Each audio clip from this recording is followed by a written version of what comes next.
The kitchen of the Grand Meridian Hotel was a symphony of controlled chaos. Sophie Laurent moved through it with practiced grace, her slender fingers adjusting the garnish on the final appetizer plate with the precision of a surgeon. At 32, Sophie had built a reputation as one of the city's most promising up-and-coming chefs, though few knew the steel beneath her gentle demeanor, steel forged through years in foster care and fighting twice as hard as everyone else in the cutthroat culinary world. 5 minutes until service, she called out, her voice carrying authority despite its melodic quality.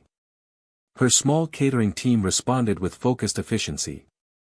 This gala, a charity auction for the city's elite, represented their biggest opportunity. Yet, one successful night could launch Sophie's fledgling catering company from obscurity into the realm of serious contenders. She smoothed down the front of her simple black dress, one she'd designed and sewn herself with clean lines that flattered her curves while maintaining professional elegance. Unlike the waitstaff in their matching uniforms, Sophie would present each signature dish herself. She wanted to see the guests' reactions firsthand. "You've got this," she whispered to herself, a ritual before every event. The ballroom glittered with crystal chandeliers and the sparkle of diamonds adorning the city's wealthiest necks. Sophie pushed through the service doors with a tray of her signature appetizers, delicate pastry shells filled with spiced duck confit and topped with a tart cherry reduction. The contrast of flavors was her specialty, the unexpected combinations that lingered on the palate, something simple for the unsophisticated palate.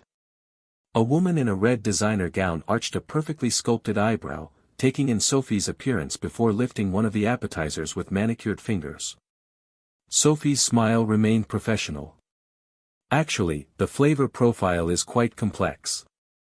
The spice blend includes 15 different elements that build on each other with each bite," Sophie explained. The woman took a delicate nibble, her eyes widening slightly before she masked her reaction. "Interesting," she murmured before turning away. Sophie continued through the crowd, presenting her creations and engaging briefly with guests who recognized quality regardless of the presenter's attire. She was describing the ingredients to an elderly gentleman when she felt it, a prickling awareness that raised the fine hairs on her neck. Someone was watching her. She turned slowly, her gaze drawn across the room as if pulled by an invisible thread. Near the large windows overlooking the city lights stood a man who seemed somehow separate from the opulent crowd. Tall, with broad shoulders encased in a perfectly tailored charcoal suit, he had skin the color of burnished gold and features that belonged on a classical statue, all sharp angles and perfect proportions. But it was his eyes that caught her, intense, intelligent, and fixed directly on her with an expression of unexpected interest. For one suspended moment, they stared at each other across the crowded room. Sophie felt heat rise to her cheeks, a physical reaction she couldn't control. The connection snapped when a waiter bumped into her, nearly appending her tray. "I'm so sorry, chef," the young server gasped. Sophie steadied the tray with practiced hands. "No harm done, Liam. Be a bit more careful, though. We can't afford to waste these," she said. When she looked back, the striking man was gone, swallowed by the crowd of glittering guests. The next 2 hours passed in a blur of service and presentation. Sophie's creations were met with appreciative murmurs, and several guests requested her business card, early signs of the night's success. As the main course wound down, she slipped away to check on dessert preparations. The hotel's service elevator was tucked discreetly in an alcove away from guest areas. Sophie pressed the call button, mentally reviewing the dessert presentation. The doors slid open to reveal the same man she'd locked eyes with earlier, now alone in the elevator. Up close, he was even more devastating. His cologne, subtle notes of sandalwood and something uniquely his own, wrapped around her as she hesitated at the threshold. "Going down." His voice was deep, with a slight rasp that sent an unexpected shiver along her spine. "Yes," she managed, stepping into the elevator. "Kitchen level." He nodded, making no move to press any button since the kitchen was already selected. The doors closed with a soft hush, sealing them in the small space together. "Your appetizers were exceptional," he said after a moment. "The duck confit with cherry." It was like discovering a flavor I've been searching for without realizing. Surprise flickered across Sophie's face. You could taste all that from one bite. A smile played at the corners of his mouth. I pay attention to things that matter. The way his eyes moved over her face made Sophie acutely aware of every inch of her skin. She was accustomed to being invisible to men like him, men whose watches probably cost more than her annual rent. I'm Julian, he said, extending his hand. No last name, she noticed. Sophie. Sophie Laurent.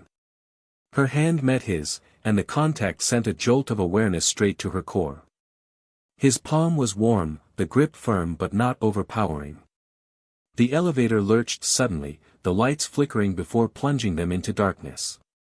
The abrupt stop knocked Sophie off balance, sending her directly against his chest. His arms came around her instinctively, steadying her. Are you okay? His voice came closer to her ear in the darkness. Yes, she whispered, acutely aware of the solid wall of his chest against her palms, the strength in the arms that held her. She should step back, create distance, but her body refused to move. The emergency lights kicked on, casting the elevator in a dim amber glow that softened every edge and created shadows where there had been none. They stood there, neither pulling away, caught in a moment outside of time. I should probably, Sophie began, but the words died as his gaze dropped to her lips. Probably, he agreed, not releasing her. The air between them grew charged, heavy with unspoken possibility. Sophie had never experienced such an immediate, visceral reaction to anyone. Her heart hammered against her ribs, and she knew he must feel it where their bodies pressed together. This is crazy, she whispered. I don't know you, but you want to, he murmured, his certainty both arrogant and disarming because she couldn't deny the truth of it. When his head lowered toward hers, Sophie knew she should turn away. Instead, she tilted her face up in silent invitation. Their lips met in a kiss that started gentle but quickly blazed into something urgent and consuming. One hand slid up her back while the other cradled her neck as he deepened the kiss, tasting her with a thoroughness that made her knees weaken.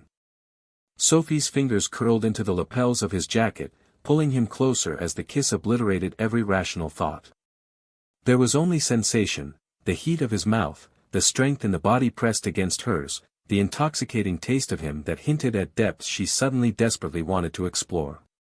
The elevator jerked back to life with a mechanical groan, breaking them apart just as the kiss threatened to consume them completely. They stared at each other in the dim light, both breathing hard, the air between them electric with stunned awareness. The doors slid open at the kitchen level, revealing a maintenance worker and hotel manager. So sorry for the inconvenience, sir, the manager said, addressing Julian with deference that suggested he recognized him. The backup generator kicked in, but we're checking all elevators personally. No inconvenience, Julian replied, his voice remarkably steady despite the heat still evident in his eyes as they remained fixed on Sophie. Quite the opposite. Security personnel appeared behind the manager. Sir, Mr. Carter is asking for you. Upstairs. Something like regret flashed across Julian's features. I have to go, he said quietly to Sophie. But this isn't over. Before she could respond, he was being ushered away, leaving Sophie standing in the elevator doorway, fingers pressed to lips that still burned from his kiss, wondering what hurricane she had just encountered and why she already craved its return. Chapter 2. Irresistible Pursuit. Sophie couldn't concentrate. 3 days had passed since the gala, and the memory of that elevator kiss still burned through her at unexpected moments. She'd catch herself touching her lips, remembering the taste of him. Earth to Sophie, Emma waved a hand in front of her face. That's the second time you've added salt instead of sugar. Who is he? Who's who? Sophie turned away, busying herself with order forms. The man who's got you walking into walls for 3 days straight. Sophie sighed. It's nothing. Just some guy at the Meridian Gala. We got stuck in an elevator. We kissed, and then he disappeared. You kissed a stranger in an elevator? Emma's eyes widened. You, the woman who made that investment banker fill out a questionnaire before agreeing to coffee?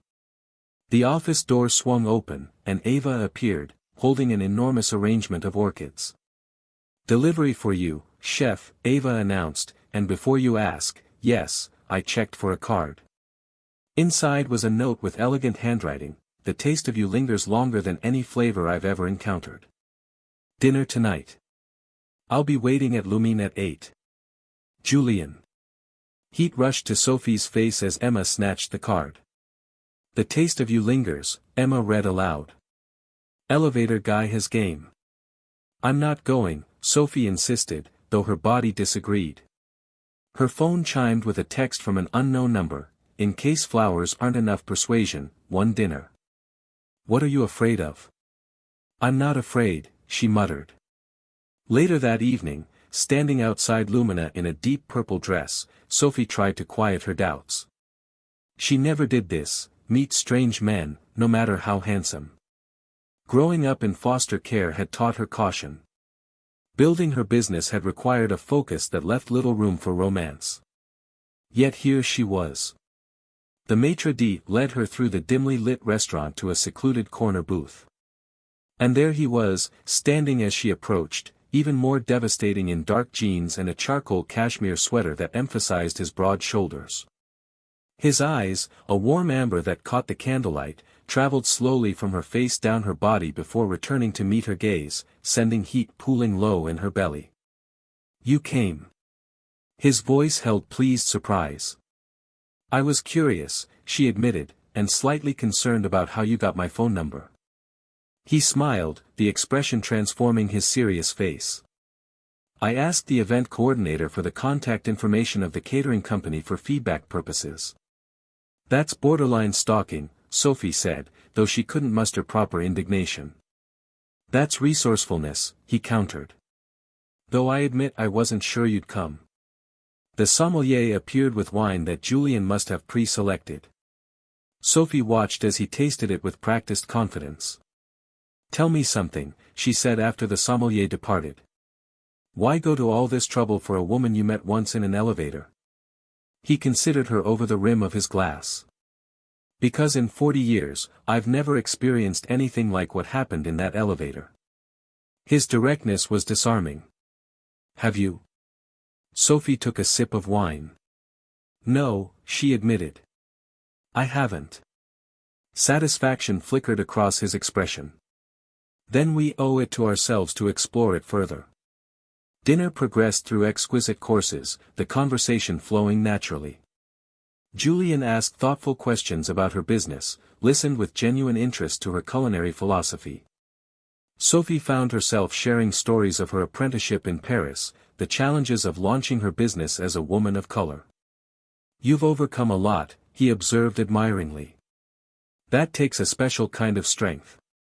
Necessity, she corrected.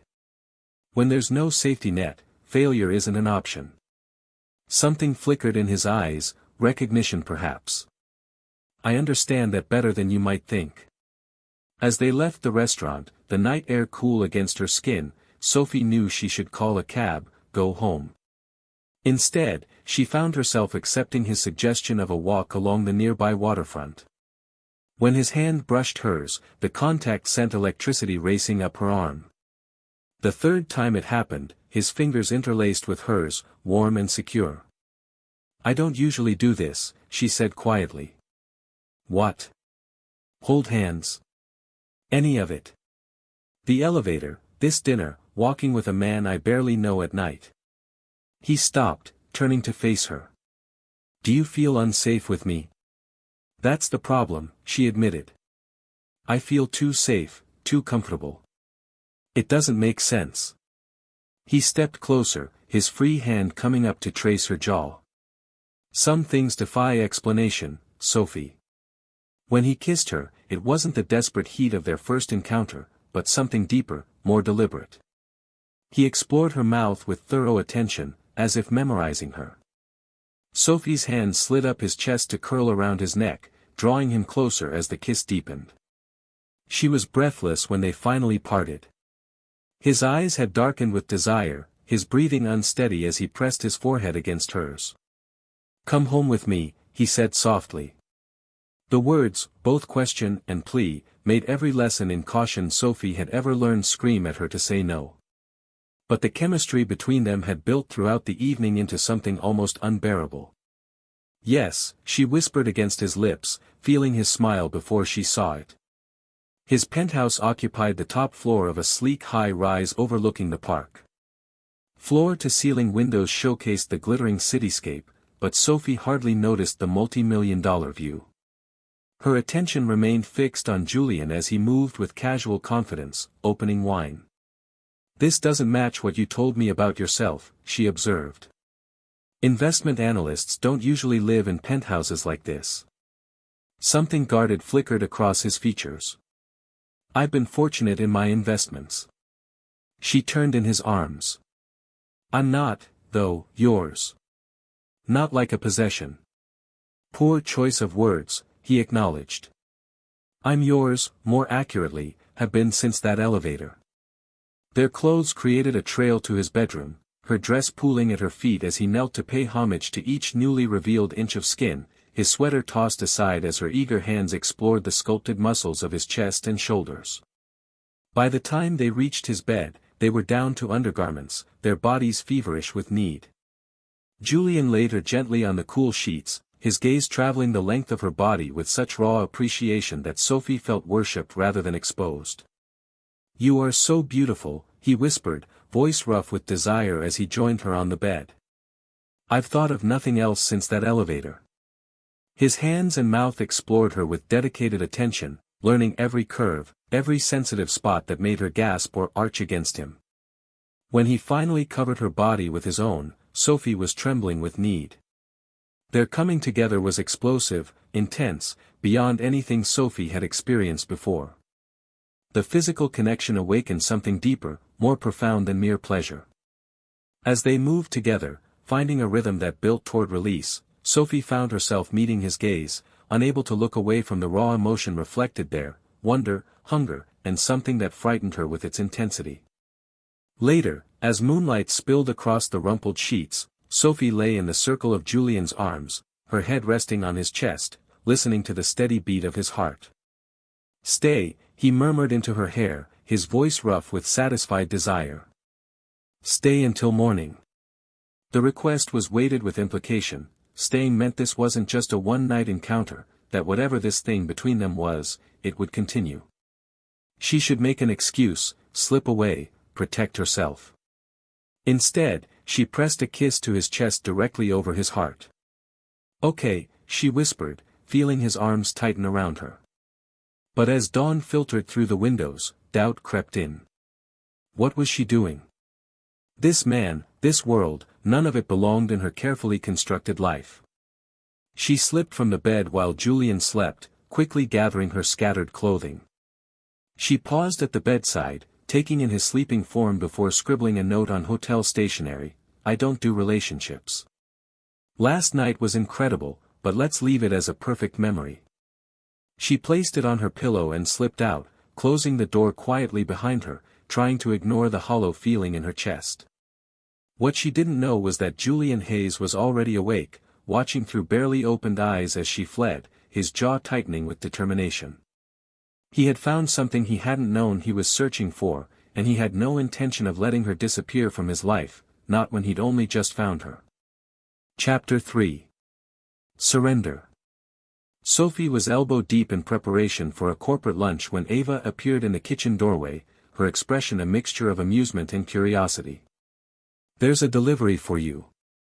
Again. For 5 days straight, something had arrived at Sophie's office, first exotic flowers, then a rare culinary book she'd once mentioned during dinner, followed by a handwritten note detailing everything he'd enjoyed about their night together in language that made her blush to her roots. Today's delivery sat on her desk, a wooden crate filled with imported spices, each one rare and expensive. "That man is persistent," Emma observed, inspecting the saffron cinnamon sticks that cost more than most people's weekly grocery budget. Sophie tried to maintain her resolve, even as her heartbeat quickened. "He'll give up eventually." Her phone chimed with a text she knew was from him before she even looked. "Do you think I've forgotten the taste of your skin?" the sound you make when you come? I haven't. I won't. See you at 7. Heat flooded her body, pooling low in her belly. Before she could formulate a response, another text arrived with her home address, an address she definitely hadn't given him. Your doorman's name is Miguel. He enjoys Cuban cigars and has a weakness for cronets. In case you were wondering how I got your address. The audacity stole her breath. She typed furiously, stalking is illegal in all 50 states. His response came instantly, is it stalking when you want to see me as badly as I want to see you? Sophie set the phone down as if it had burned her because the most infuriating part was that he was right. For 5 days, she tried to forget the feel of his hands on her body, the intensity in his eyes as he moved inside her. For 5 nights, she'd woken gasping from dreams where he finished what he'd started in that elevator. When her doorbell rang at exactly 7 p.m., Sophie opened it with every intention of sending him away. Instead, she froze at the sight of him in dark jeans and a simple gray t-shirt that showcased the muscular arms she remembered wrapped around her. The casual attire made him look younger, more approachable, yet no less devastating. But it was what he carried that truly disarmed her, grocery bags. What is this? She asked, not stepping aside to let him in. Dinner, he held up the bags. You mentioned that before becoming a chef, you wanted to be a pastry specialist focused on chocolate, so I thought we'd make chocolate soufflés. The thoughtfulness of remembering that small detail from their conversation caught her off guard. I never said you could come over. You never said I couldn't. His confidence should have annoyed her. Instead, she found herself stepping back to let him in, telling herself it was only curiosity about what else he remembered. Her apartment was modest compared to his penthouse, a one-bedroom in a converted industrial building with exposed brick and large windows. Her kitchen, however, was a chef's dream, occupying nearly half the open space.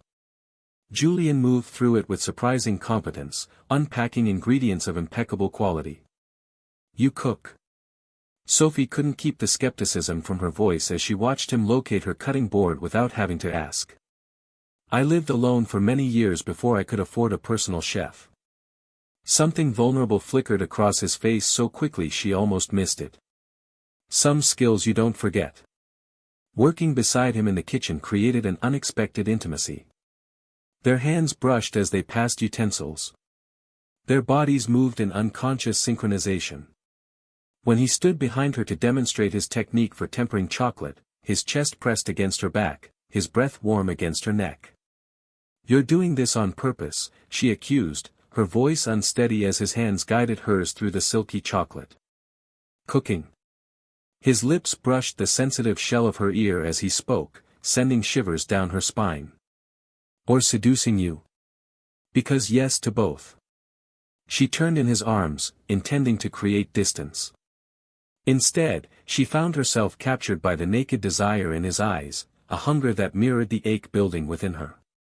Why me? The question had haunted her for days. You could have any woman in the city. His expression turned serious. I've had relationships based on mutual convenience, social status, even affection, but I've never felt what I felt in that elevator with you. His thumb traced her lower lip. I've never wanted anyone the way I want you. Not just physically, though God knows that's unprecedented too, but all of you, your fire, your frankness, your refusal to be impressed by the things that usually work. The raw honesty in his voice dismantled her defenses. When his lips met hers, Sophie surrendered to what she'd been fighting for days, her arms twining around his neck as the kiss deepened into something desperate and consuming. They never made it to the soufflés. Instead, they christened her kitchen counter, her dining table, and finally her bed in a night that left them both breathless and spent. Afterward, as they lay tangled in her sheets, Sophie traced the defined musculature of his abdomen, marveling at the contrast of their skin tones in the dim light. Tell me something real, she murmured.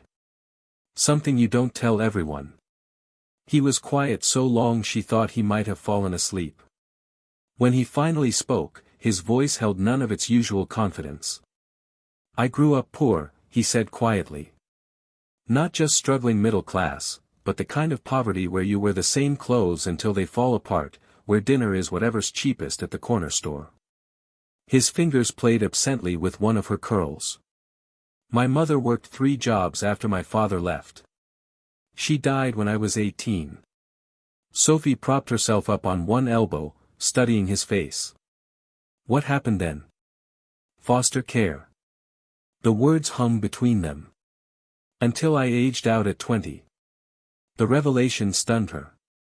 You were in the system. For homes in 2 years. His jaw tightened. None of them particularly pleasant. Understanding dawned. That's why you sensed it in me. He nodded. Survivors recognize each other. Sophie laid her palm over his heart, feeling its steady beat. What did you mean at dinner about being in investments after aging out?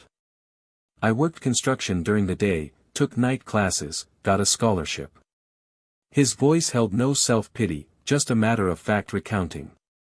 Got into finance, made some lucky calls, worked harder than anyone else. He didn't mention the billions, the corporate takeovers, the ruthless reputation that had earned him the nickname, the executioner, in business circles. In that moment, lying in Sophie's bed, he was simply Julian, the boy who had survived, the man who had built himself from nothing. I've accomplished everything I set out to do, he continued, his voice softening as his fingers traced patterns on her bare shoulder. Built the empire, secured the fortune, proved everyone wrong. A hollow note entered his voice. And none of it means anything. None of it fills the emptiness. The confession held such vulnerability that Sophie felt her own walls crumbling. I understand that, she whispered. The emptiness. He gently tilted her face up to his. Not with you, he said softly. For the first time in my life, I don't feel it when I'm with you. The words terrified and thrilled her in equal measure. Before she could respond, his mouth found hers again, the kiss deep and searching, as if he could imprint himself on her soul. This time, when they came together, it wasn't with the urgent desire of their previous encounters, but with a tenderness that brought tears to Sophie's eyes. Dawn found them still entwined, neither willing to break the connection that had formed between them. As sunlight filtered through her blinds, Sophie knew she had crossed a line from which there was no return. Whatever this was between them, it had ceased to be casual the moment she let him into her home, into the carefully guarded sanctuary of her life. I have a meeting I can't miss, he murmured regretfully, pressing a kiss to her forehead. But I want to see you tonight. Later, after he had gone, Sophie stood in her kitchen, surrounded by the ingredients for soufflés they never made, her body pleasantly sore from a night of lovemaking that had transcended the physical. She knew she should be panicking, erecting the barriers that had protected her for so long. Instead, she found herself smiling as she reached for her phone to text him back, tonight, my place. We'll actually cook this time. His response made her laugh out loud, no promises. Over the next weeks, they fell into a rhythm that felt both exciting and comfortable, nights spent exploring each other's bodies and minds, mornings sharing coffee before reluctantly parting for work. Julian never stayed at his penthouse anymore, seemingly content in her modest apartment, his expensive suits now sharing space with her chef whites in her closet. Sophie found herself opening up about her own past, the series of foster homes, the high school teacher who recognized her talent and helped her apply for culinary school, the years of working double shifts to save for her business. He listened with an intensity that made her feel truly seen, offering neither pity nor platitudes, just understanding. What he didn't offer was his last name, his business card, or any concrete details about his company. Whenever she probed about his work, he deflected with vague comments about investments and acquisitions. Sophie told herself it didn't matter, that what they shared transcended job titles and bank accounts, until the night she accepted the catering job that would change everything. Chapter 4. Betrayal. The call came on a Tuesday afternoon, an urgent request to replace a caterer who had backed out of a high-profile charity gala at the last minute. The client was offering triple Sophie's usual rate with a promise of exposure to the city's elite. It was the kind of opportunity that could elevate her small company to the next level. You have to take it, Emma insisted, eyes wide at the mentioned figure. This could be our break. Sophie studied the contract. Hayes Enterprises annual charity auction for children's education, she read aloud. Why does that name sound familiar? Because they're only one of the largest investment firms in the country, Emma said, scrolling through her phone. Their CEO is some reclusive billionaire genius. Hardly ever gives interviews or appears in public. Sophie shrugged. The name tickled something in her memory, but she couldn't place it. Confirm it, she told Emma. We'll need to work around the clock, but we can pull it off. She texted Julian that night, rain check on dinner tomorrow. Emergency catering job came up. His response was unusually curt, no problem. Good luck. For 2 days, Sophie threw herself into preparations, barely sleeping as she perfected the menu for what would be her company's most prestigious event to date. When Julian called, she let it go to voicemail, too consumed with work to talk. It was the first time they'd gone more than a day without seeing each other since their relationship began. The night of the gala, Sophie arrived early to the gleaming downtown skyscraper that housed Hayes Enterprises. The event was being held in the company's private reception hall, a stunning space with soaring ceilings and views that made even Sophie, a native New Yorker, pause in appreciation. You must be the chef, a polished woman with a clipboard approached. I'm Clara, the event coordinator. The kitchen is this way. As they walked, Clara efficiently briefed her on the evening schedule. Mr. Hayes is very particular about his events. Everything must be perfect.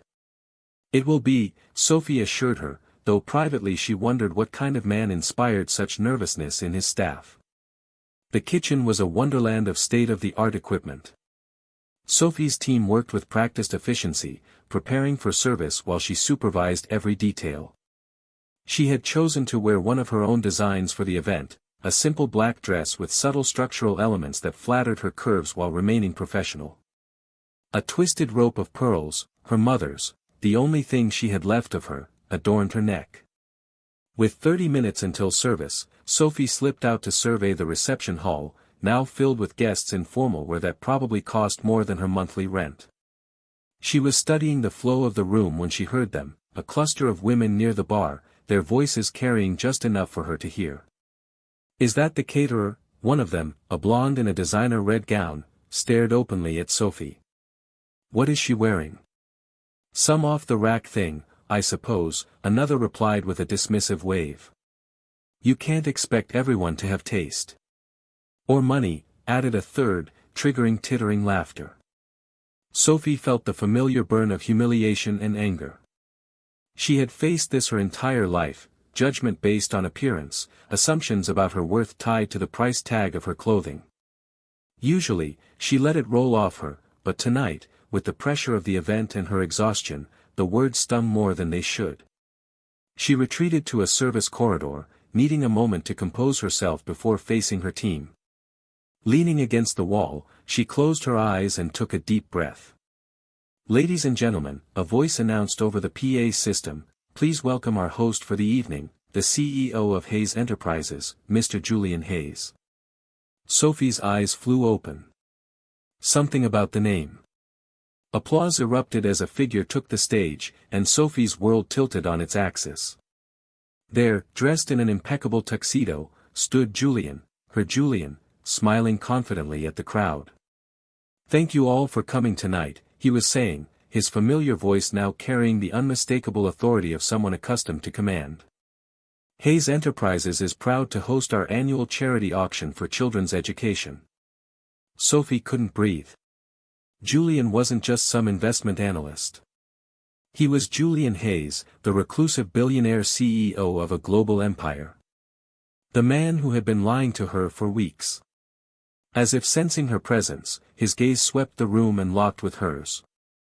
For a split second, shock registered on his face before he recovered, continuing his speech without missing a beat. But Sophie had seen it, the flash of panic, the realization that his careful deception had unraveled. She backed away, retreating to the kitchen on unsteady legs. Her team looked up expectantly, waiting for direction, unaware that their chef's world had just imploded. Begin service, she managed, her professional training taking over despite the chaos in her mind. For the next hour, she moved through her duties in a daze, avoiding the main hall where she might see him again. It didn't work. Chef Laurent, his voice, low and urgent, came from behind her as she inspected a tray of desserts. Sophie, please let me explain. She turned slowly, taking in the sight of him in his perfect tuxedo, every inch the billionaire CEO. How had she not seen it? The penthouse, the casual mentions of investments, the way doors opened for him everywhere they went. Explain what? Her voice was eerily calm. That you've been lying to me since the moment we met.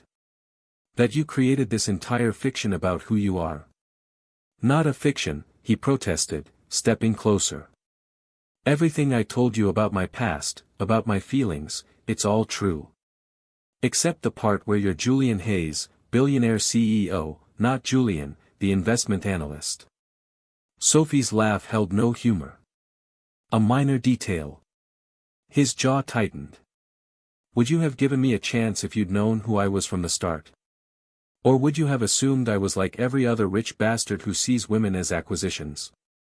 The accusation hit uncomfortably close to the truth. Sophie had long ago learned to avoid men with money and power. They inevitably saw her as a novelty, an exotic adventure before returning to women from their own world. That wasn't your decision to make, she said finally. You took away my choice. I wanted you to know me, he said, his voice dropping to a whisper. The real me, not the persona, not the bank account. For once in my life, I wanted someone to want me for myself. Before she could respond, the kitchen door opened, and Clara appeared. Mr. Hayes, the auction is about to begin. They're waiting for you. He didn't move, his eyes still locked on Sophie's. I'll be right there. When they were alone again, Sophie shook her head. You need to go. You have a gala to host, and I have a job to finish. Sophie, please, go. The word came out sharper than she intended. Something shifted in his expression, a hardening, a retreat behind walls she hadn't seen since their first meeting. With a curt nod, he turned and left. Sophie made it through the rest of the evening on autopilot, directing her team with mechanical precision, avoiding the main hall where he continued to play host. As the event wound down and guests began to depart, she oversaw the cleanup, determined to leave before having to face him again. She had just signed off on the final arrangements when a security guard approached. Miss Laurent, Mr. Hayes requests your presence in his office. Tell Mr. Hayes I finished my contracted duties, she replied coldly. The guard looked uncomfortable. He was very insistent. Part of her wanted to refuse, to walk out and never look back, but another part, the part that had woken in his arms, that had shared whispered confidences in the dark, needed closure. Fine. The elevator required a key card to access the executive floor. As they ascended, Sophie's reflection in the polished doors showed a woman she barely recognized, composed on the surface but with eyes that revealed the storm within. Julian's office occupied the corner of the top floor, with floor-to-ceiling windows showcasing the city he effectively owned. He stood with his back to the door, jacket removed, shoulders tense beneath his white shirt. You can go, he told the guard without turning around. When the door closed, leaving them alone, the silence stretched between them like a living thing. Your team did an excellent job tonight, he said finally, still facing the window. I've authorized a bonus for all of them. I don't want your money. He turned then, and the raw emotion on his face nearly undid her resolve. What do you want, Sophie? The truth. All of it. No more convenient omissions. He gestured to a seating area, but she remained standing, unwilling to prolong this any more than necessary. With a sigh, he leaned against his desk. My name is Julian Hayes. I'm the CEO and majority owner of Hayes Enterprises. The words came out flat, rehearsed. Everything else I told you was true. My mother died when I was 18. I was in foster care. I worked construction and took night classes. And then I got a break with a small investment firm, worked my way up, made some key investments that paid off, started my own company, built it into what it is today. His jaw tightened. But none of that matters because all anyone sees is the money, the power. No one sees me. I saw you, Sophie whispered, hating the tears that threatened, and you repaid me with lies. I never meant for it to go this far. He pushed away from the desk, closing the distance between them. That first night in the elevator, I was just Julian, not the CEO, not the billionaire, just a man captivated by an extraordinary woman. His voice softened. And then I couldn't figure out how to tell you without losing you. So instead, you let me find out like this. She gestured around the opulent office.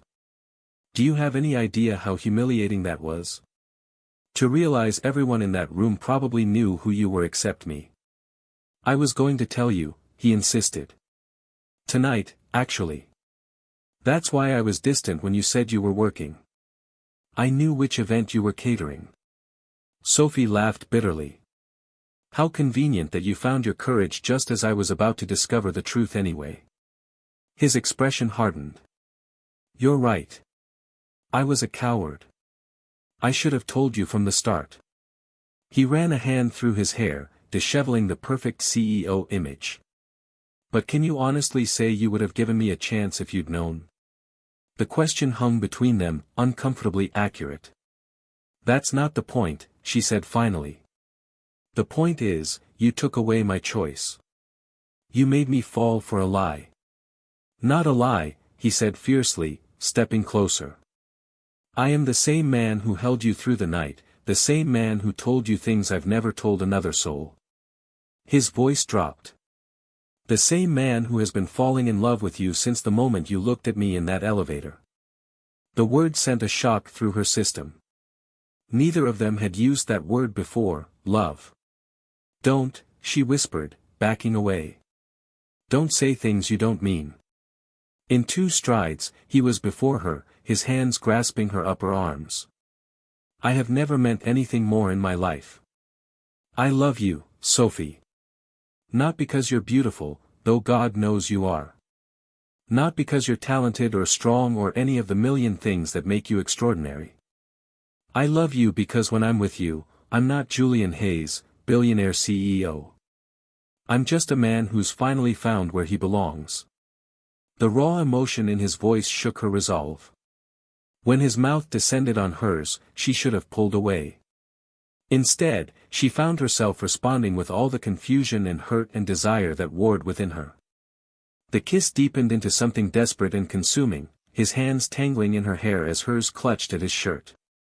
With a groan, he lifted her, setting her on the edge of his desk, papers scattering to the floor as he moved between her legs. Sophie knew she should stop this, that sex would only complicate an already impossible situation. But as his lips traced the sensitive skin of her neck, his hands sliding beneath her dress, rational thought fled.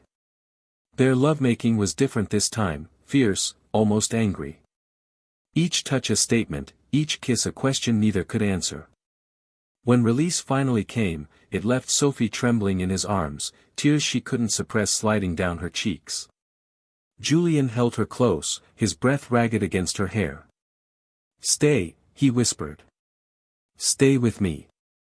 Let me show you who I really am. All of me this time.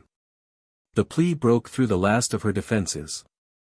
Gently, she pushed him back, straightening her dress with trembling hands. I can't, she said softly. I need time, space. Pain flashed across his face, quickly masked behind the practiced control of a man accustomed to hiding vulnerability. How much time? I don't know. She slid off the desk, gathering her dignity around her like armor. I don't know if there's any coming back from this. He nodded once, jaw tight. I understand. She nearly broke at the resignation in his voice, the way he stepped back to let her pass. At the door, she paused, unable to leave without one last look at the man who had simultaneously awakened and shattered her heart. You know what the worst part is, she said quietly, voice thick with emotion. "I would have fallen for you anyway, the real you, if you had just given me the chance." Before he could respond, she slipped out, closing the door firmly behind her. It wasn't until she was in the taxi heading home that she allowed herself to break down, sobs racking her body as the city lights blurred through her tears. In his office, Julian Hayes stood motionless, staring at the door through which Sophie had disappeared. Then, with a roar of frustration, he swept everything from his desk, watching as pens and papers and awards clattered to the floor. He had finally found the one thing his billions couldn't buy and lost it because of his own fear. Chapter 5. Fighting Fate. For a week, Sophie managed to avoid all contact with Julian. She blocked his number, returned the extravagant flower arrangements that appeared at her door, and instructed her doorman to refuse his entry. The payment for the Hayes Gala arrived, triple the agreed amount, which she promptly donated to a foster youth culinary program, refusing to profit from what felt like emotional deception. "You're punishing yourself more than him," Emma observed, watching Sophie mechanically prep ingredients. Dark circles shadowed her eyes, evidence of sleepless nights spent replaying every moment with Julian. "I'm not punishing anyone," Sophie insisted, the knife in her hand moving with perhaps more force than necessary. "I'm moving on." But moving on proved impossible when her phone rang with a call from Mercy Hospital. Her foster sister Lena had been rushed to the emergency room with acute appendicitis. "We need to operate immediately," the doctor explained when Sophie arrived. Only later, as Lena slept in recovery, did the financial reality hit.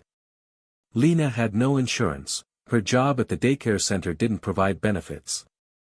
The hospital administrator's expression was sympathetic but firm as she outlined the costs. Sophie thought of her business account, already stretched thin. It wasn't enough. Back at her office, she scrolled through pending job offers, looking for anything that might generate quick cash. One name stood out, Lorenzo Bianchi, owner of Club Noir, a high-end establishment with rumored mob connections. "Mr. Bianchi, this is Sophie Laurent. I understand you're still looking for a caterer for your anniversary event." His voice oozed satisfaction.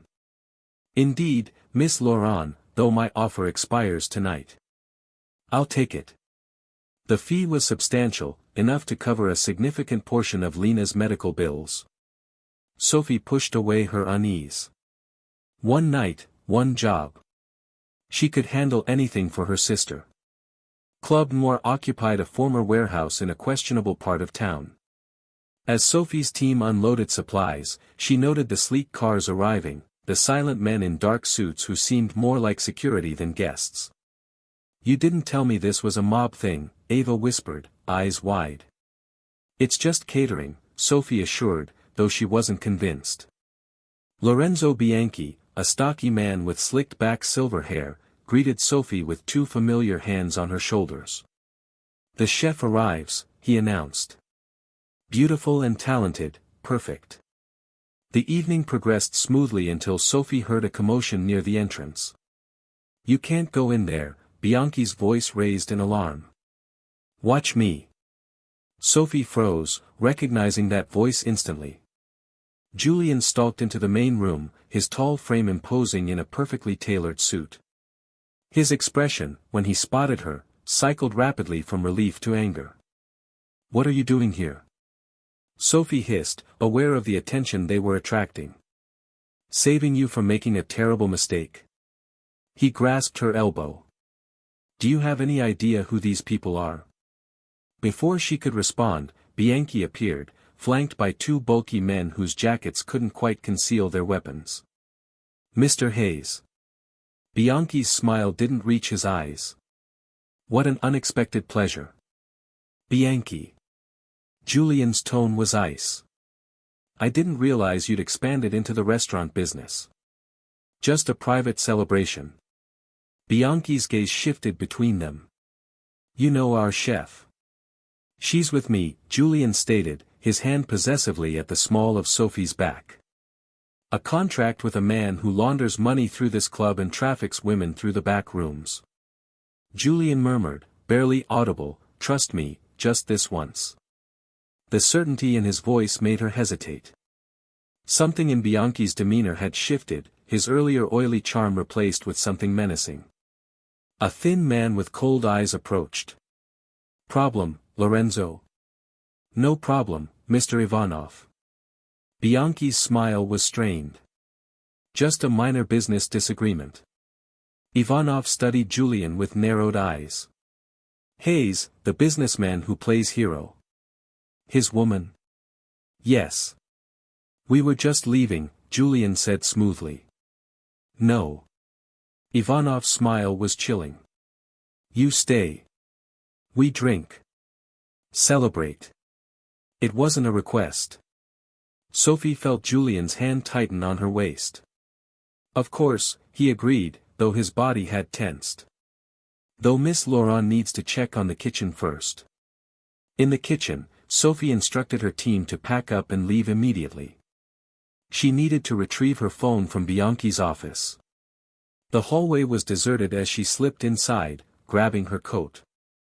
As she turned to leave, Bianchi's computer caught her eye, a spreadsheet listing names, dates, and astronomical figures. Without thinking, she snapped a photo.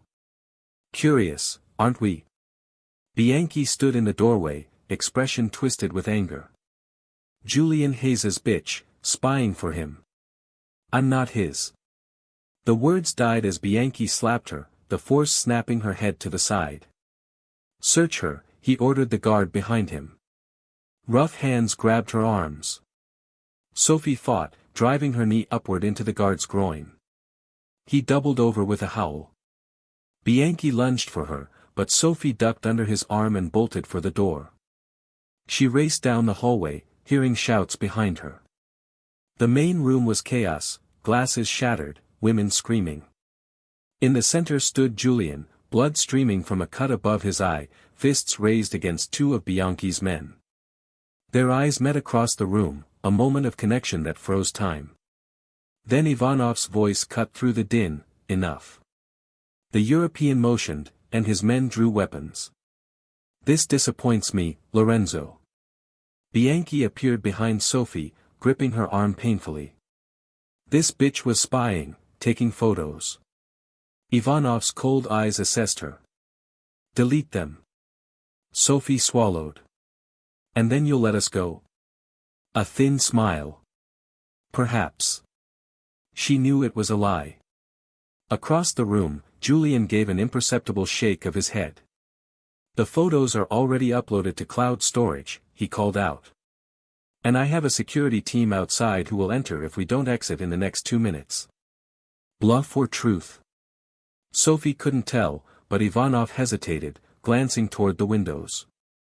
"Check the street," he ordered one of his men. The man whispered something in Ivanov's ear after returning. The European's expression soured. "Let them go," he ordered after a moment. "This place is compromised now." The grip on Sophie's arm loosened. She moved immediately to Julian's side, noting how he swayed slightly, one arm wrapped protectively around his ribs. "Walk. Don't run," he murmured as they moved toward the exit. "Don't look back." The night air hit Sophie's face as they emerged. Julian's sleek black car idled at the curb, driver standing alert beside it. "Are you hurt?" Julian asked once they were inside, his eyes scanning her face, lingering on the red mark from Bianchi's slap. "I'll live." His smile was grim. "Though my ribs might disagree." As adrenaline began to fade, anger took its place. "What were you thinking?" she demanded. "You could have been killed." "Me?" His eyebrows shot up. "You're the one who took a job catering for the Russian mob." "I didn't know." His voice hardened. "You knew exactly who Bianchi was. That's why you turned him down twice before." Sophie stared at him. "How do you know that?" "I might have looked into your client list when we first met." "Unbelievable." She turned away. "Your stalking habits just keep getting creepier. Says the woman who would be floating in the East River right come now if I hadn't shown up." Despite his harsh words, his hand reached for hers. "What were you thinking?" Sophie. The concern in his voice broke through her anger. Lena's in the hospital. Appendicitis. The bills. Her voice cracked. I needed the money. Understanding dawned in his eyes. Why didn't you call me? Because I don't want your money. The words burst out. I don't want to be one more problem you can solve by throwing cash at it. So instead, you risked your life with gangsters. His laugh held no humor. Brilliant logic. The car turned onto a private road, winding through dense forest. Moonlight filtered through the trees, casting dappled shadows across Julian's face. My place upstate, he explained. It's secure. Bianchi has connections. We need to lie low until I can handle the situation. I need to check on Lena. Already taken care of. I had my assistant arrange private nursing care and cover all expenses. He raised a hand at her protest. Consider it a loan if your pride demands it. Inside his modern forest retreat, Julian moved with efficient familiarity, leading her to a spacious bathroom where a first aid kit awaited. Without asking, Sophie dampened a cloth and began gently cleaning the cut above his eye. You'll need stitches, she murmured, focusing on the task rather than the intimacy of standing between his legs as he sat on the edge of the marble tub. It can wait. His eyes never left her face as she worked, his hands resting lightly on her hips. Why did you really come tonight? She asked finally. The truth? He was silent for a long moment. Because the thought of you in danger terrifies me more than anything I've ever faced. His hands tightened slightly. Because I can't eat or sleep or function knowing you're out there hating me. I don't hate you. The admission cost her. I want to. It would be easier. Easier than what? Than loving you. The words slipped out before she could stop them. Then missing you every second while knowing I can never trust you again. His breath caught. Slowly, he stood, bringing their bodies together, one hand rising to cradle her face. You love me. The vulnerability in his voice undid her. Yes, she whispered. God help me, I do. His mouth found hers with desperate hunger, his arms enfolding her as if she might disappear. Sophie melted into him, all the hurt and anger of the past week dissolving under the onslaught of sensation, her hands fisted in his shirt, pulling him closer. He broke the kiss, his forehead resting against hers. I love you, Sophie, more than I've ever loved anyone or anything, his voice rough with emotion. I'll spend every day earning back your trust if you'll let me. I'm still angry, she warned, even as her fingers traced his jaw. This doesn't fix everything. I know. He pressed a kiss to her palm. But it's a start. Later, in Hay's massive bed, their bodies moved together with the desperate intensity of lovers who had faced loss and found each other again. Every touch was both plea and promise, every kiss a reaffirmation. When release finally came, Sophie cried out his name, his real name, for the first time. After, as they lay tangled together in the moonlight, Julian traced intricate patterns on her bare skin with gentle fingertips. Marry me, he murmured against her hair, voice husky with emotion. Sophie went completely still in his arms. What? He shifted, propping himself on one elbow to look down at her, his expression utterly serious. Marry me, he repeated, more certain now. Be my wife, my partner, my everything. We haven't even resolved our issues, she protested, though her heart raced. You lied about your identity for weeks. And I'll spend a lifetime making that up to you, he promised, his eyes never leaving hers. But tonight made one thing crystal clear, I can't lose you again. Life is too short, too unpredictable. His hand cupped her cheek with infinite tenderness. I've built an empire, acquired more wealth than I could spend in 10 lifetimes. None of it means anything without you. Sophie searched his face, finding nothing but sincerity. This is crazy, she whispered. Is it? His thumb traced her lower lip. Or is it the best decision either of us will ever make? The question hung between them. Sophie thought of all the reasons to say no, then thought of a life without him. Yes, she said finally, the word a release and a beginning. Yes, I'll marry you. His smile was blinding as he gathered her close.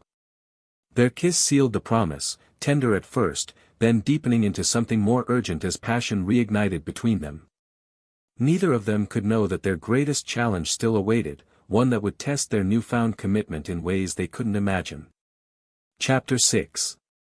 Surrender.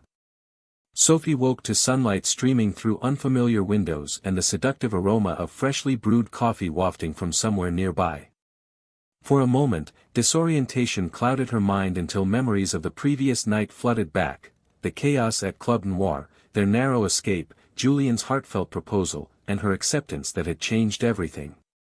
She stretched languidly, a pleasant soreness in her muscles testifying to the passionate hours they'd spent celebrating their engagement.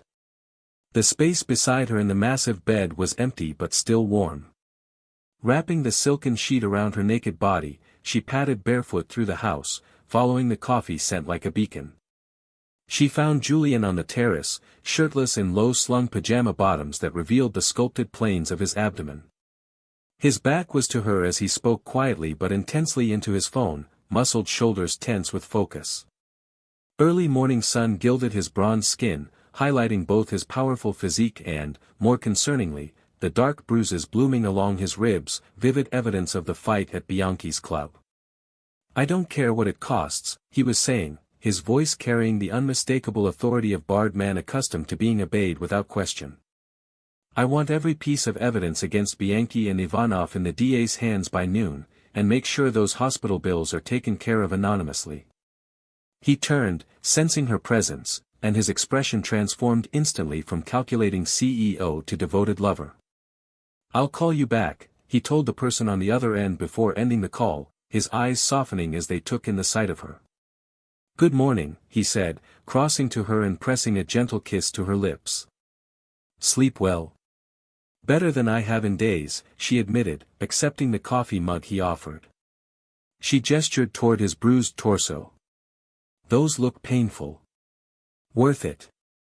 His smile held no regret. "I'd take worse to keep you safe." The casual declaration of devotion still felt foreign to Sophie, who had spent a lifetime learning not to depend on anyone. She moved to the terrace railing, looking out over the forest surrounding the property. "Is this real?" she asked quietly, not turning to face him. "Us, this place, last night. Sometimes it feels like I'm living someone else's life." Warm hands settled on her shoulders, his chest a solid presence against her back. "It's real," he murmured, pressing a kiss to the sensitive spot below her ear. "Though I understand the disbelief. I wake up every morning amazed that you're mine." She turned in his arms. "I'm not, though, yours. Not like a possession." Poor choice of words, he acknowledged. "I'm yours, more accurately, have been since that elevator." The reminder of their beginning softened her expression. "Speaking of possessions, we should talk about a prenuptial agreement." Julian raised an eyebrow. "Protecting your vast culinary empire from my gold-digging ways?" Despite herself, Sophie laughed. "I'm serious.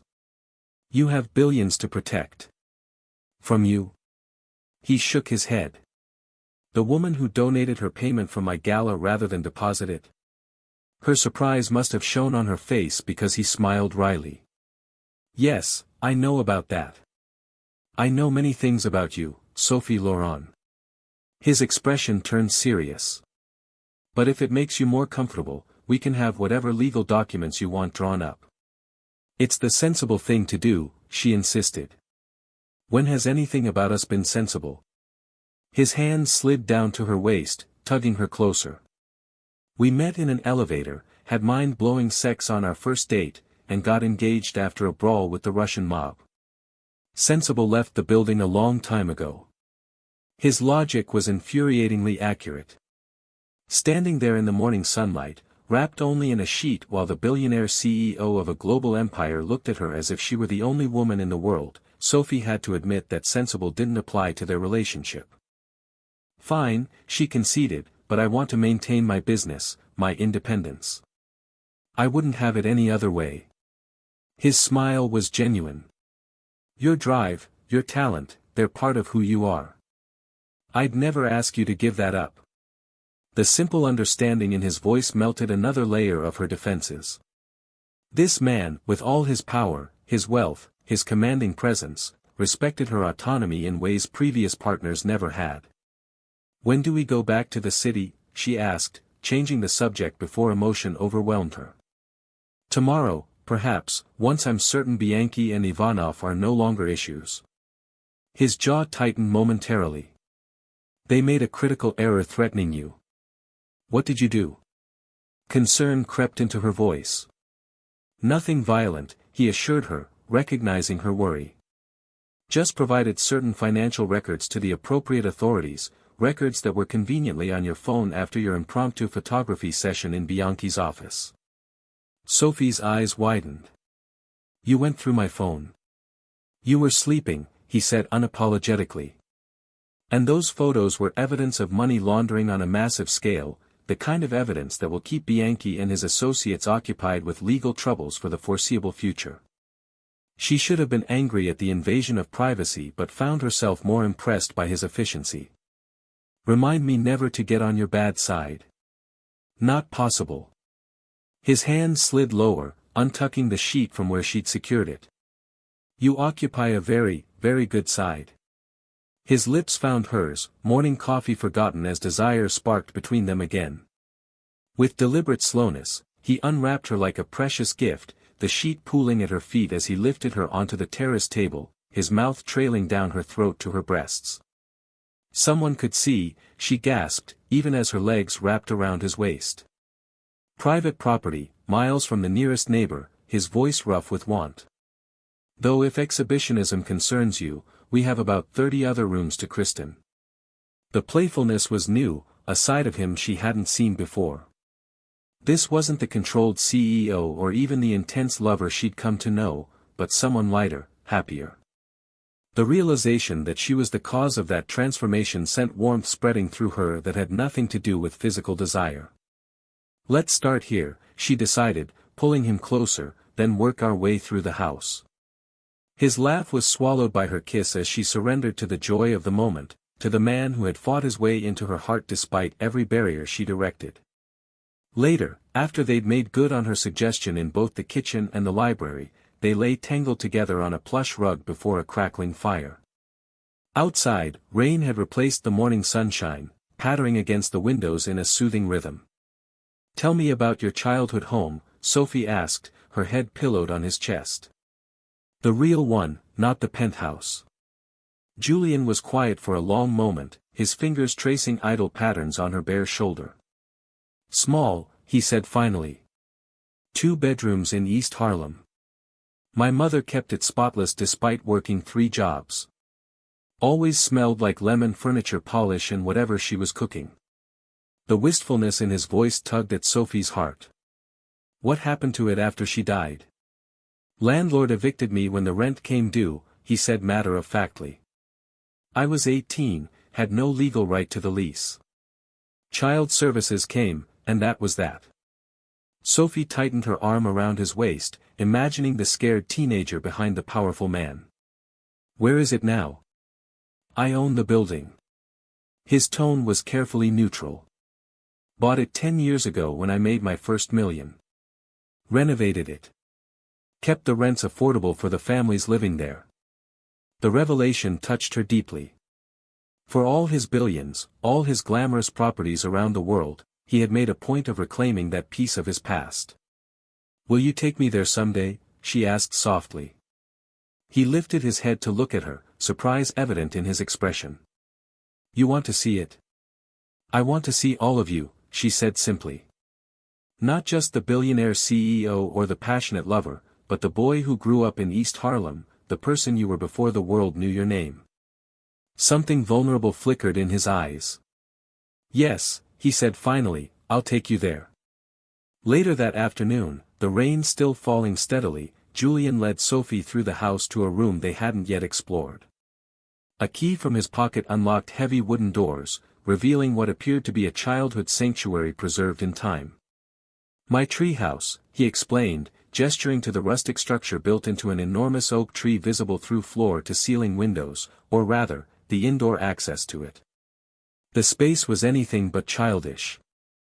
The treehouse, accessible from both the room they stood in and an exterior ladder, was a marvel of engineering and craftsmanship, a multi-level structure with comfortable seating, bookshelves, and windows strategically placed to maximize the forest view.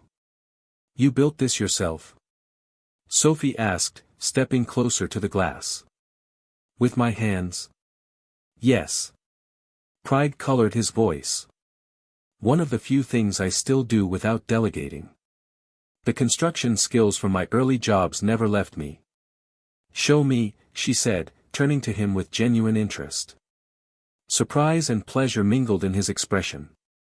Taking her hand, he led her through a door that opened directly into the treehouse. Despite the rain pattering on the roof, the interior remained dry and welcoming. Built-in benches lined the walls, covered with comfortable cushions, while shelves held an eclectic collection of books, everything from engineering texts to classic literature. It's magnificent, Sophie said honestly, running her hand along a perfectly joined piece of woodwork. I never would have guessed the fearsome Julian Hayes spent his free time building treehouses. No one knows. He moved to stand behind her, arms encircling her waist. Only you. The simple statement held profound meaning. This man, who guarded his privacy with the ferocity of a lion, was showing her a side of himself no one else had seen. The trust implicit in the gesture moved her deeply. Thank you, she said softly, turning in his arms. For letting me see this. For letting me see you. His answer was a kiss, gentle at first, then deepening as the rain intensified outside. Their coming together was explosive, intense beyond anything Sophie had experienced before. The physical connection awakened something deeper, more profound than mere pleasure. As they moved together, finding a rhythm that built toward release, Sophie found herself meeting his gaze, unable to look away from the raw emotion she saw reflected there, wonder, hunger, and something that frightened her with its intensity. Later, as moonlight spilled across the rumpled sheets, Sophie lay in the circle of Julian's arms, her head resting on his chest, listening to the steady beat of his heart. His fingers traced lazy patterns on her bare shoulder, the gentle touch at odds with the passionate man who had claimed her body so thoroughly. Stay, he murmured into her hair, his voice rough with satisfied desire. Stay until morning. The request was simple but weighted with implication. Sophie knew that staying meant this wasn't just a one-night encounter, that whatever this thing between them was, it would continue beyond tonight. We should get married here, she said suddenly, the idea feeling absolutely right in her heart. Not in some elaborate ceremony for the society pages, but here in your treehouse, something intimate and real that belongs only to us. Julian lifted his head to look at her, surprise giving way to a profound joy that transformed his features, making him appear younger, almost boyish in his delight. You're serious? Completely. She traced the strong line of his jaw with her fingertip, feeling the slight roughness of evening stubble beneath her touch. This place is the real you, not the penthouse, not the office tower with your name on it. This is where you're truly yourself. Why start our marriage anywhere else? The emotion that filled his eyes nearly undid her, a vulnerability and gratitude so deep it made her throat tighten with answering emotion. Without a word, he kissed her with such tender reverence it brought unexpected tears to her eyes. When? He asked, his voice rough. Now, she said, surprising herself with the certainty. Today. Just us, making promises we intend to keep. Isn't that what you said? For a moment, he seemed speechless, a rare occurrence for a man who commanded boardrooms and navigated high-stakes negotiations daily. What about a license, witnesses, all the legal requirements? He asked finally. Sophie smiled. You're Julian Hayes. Are you telling me you can't make those details happen? His answering laugh held genuine delight.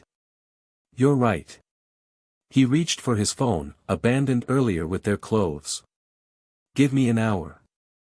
True to his word, as twilight fell and the rain gradually subsided, everything was prepared.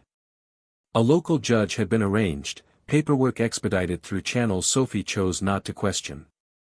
Julian had even managed to have a simple white dress delivered, a sheath of fine silk that draped her curves perfectly. "Something borrowed," he said, presenting her with a delicate necklace of pearls that had belonged to his mother. "I've kept it all these years. She would have loved you." Sophie blinked back tears as he fastened it around her neck, the weight of its significance not lost on her. This man, who had lost everyone he loved, was entrusting her with not just his future but the precious fragments of his past. The treehouse had been transformed with dozens of candles and simple arrangements of white flowers. The judge, a dignified older woman who had known Julian since his early days in New York, smiled warmly as they stood before her, hands clasped tightly. "I've officiated hundreds of weddings," she commented, "but never one quite like this." The ceremony was brief but meaningful, traditional vows spoken with voices that occasionally trembled with emotion. When Julian slid a ring onto Sophie's finger, a simple band of platinum rather than the ostentatious diamond she might have expected, she felt its weight as a promise rather than a possession. "By the power vested in me by the state of New York," the judge concluded with genuine warmth, "I pronounce you husband and wife." Their kiss sealed the vows, beginning with tender reverence before deepening into passionate certainty, embodying perfectly the journey that had brought them to this moment. As the judge discreetly departed, leaving them alone in the candlelit treehouse, Sophie looked up at her husband with wonder. "Mrs. Hayes," Julian murmured, his eyes reflecting the dancing candlelight and something infinitely more valuable, a depth of love she had never dared dream possible.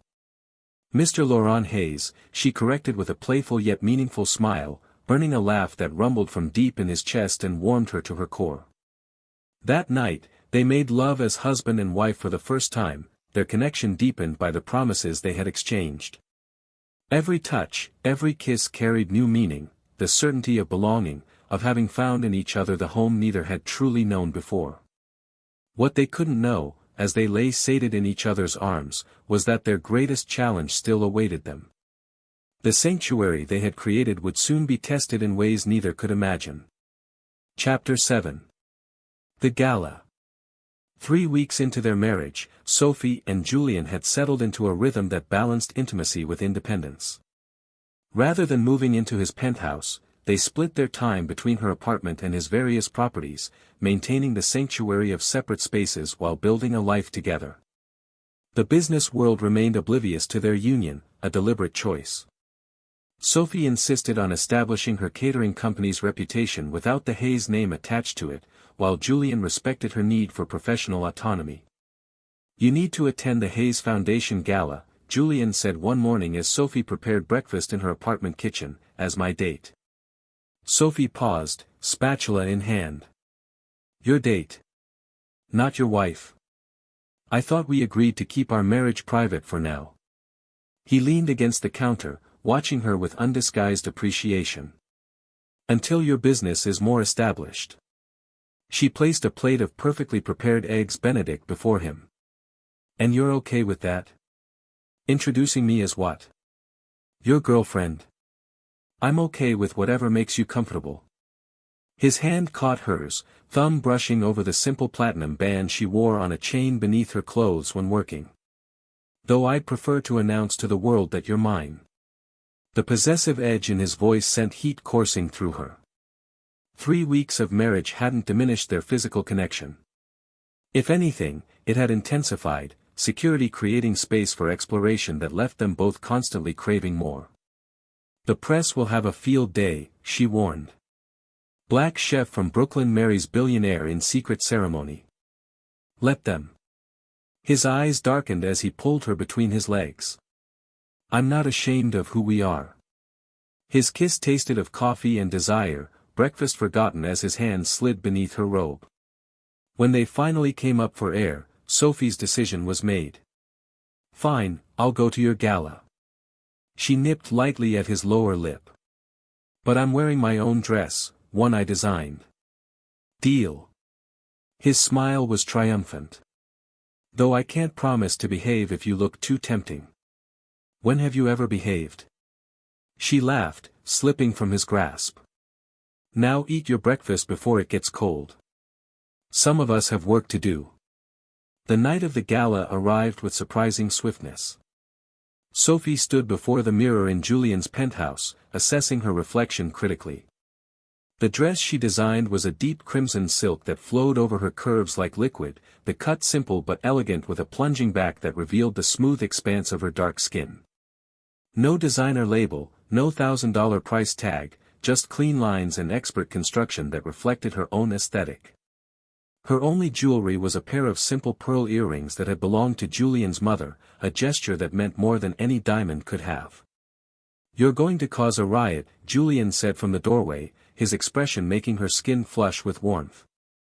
In his tuxedo, he looked every inch the billionaire CEO, powerful, commanding, devastatingly handsome. Sometimes Sophie still couldn't believe this man, who could have anyone, had chosen her.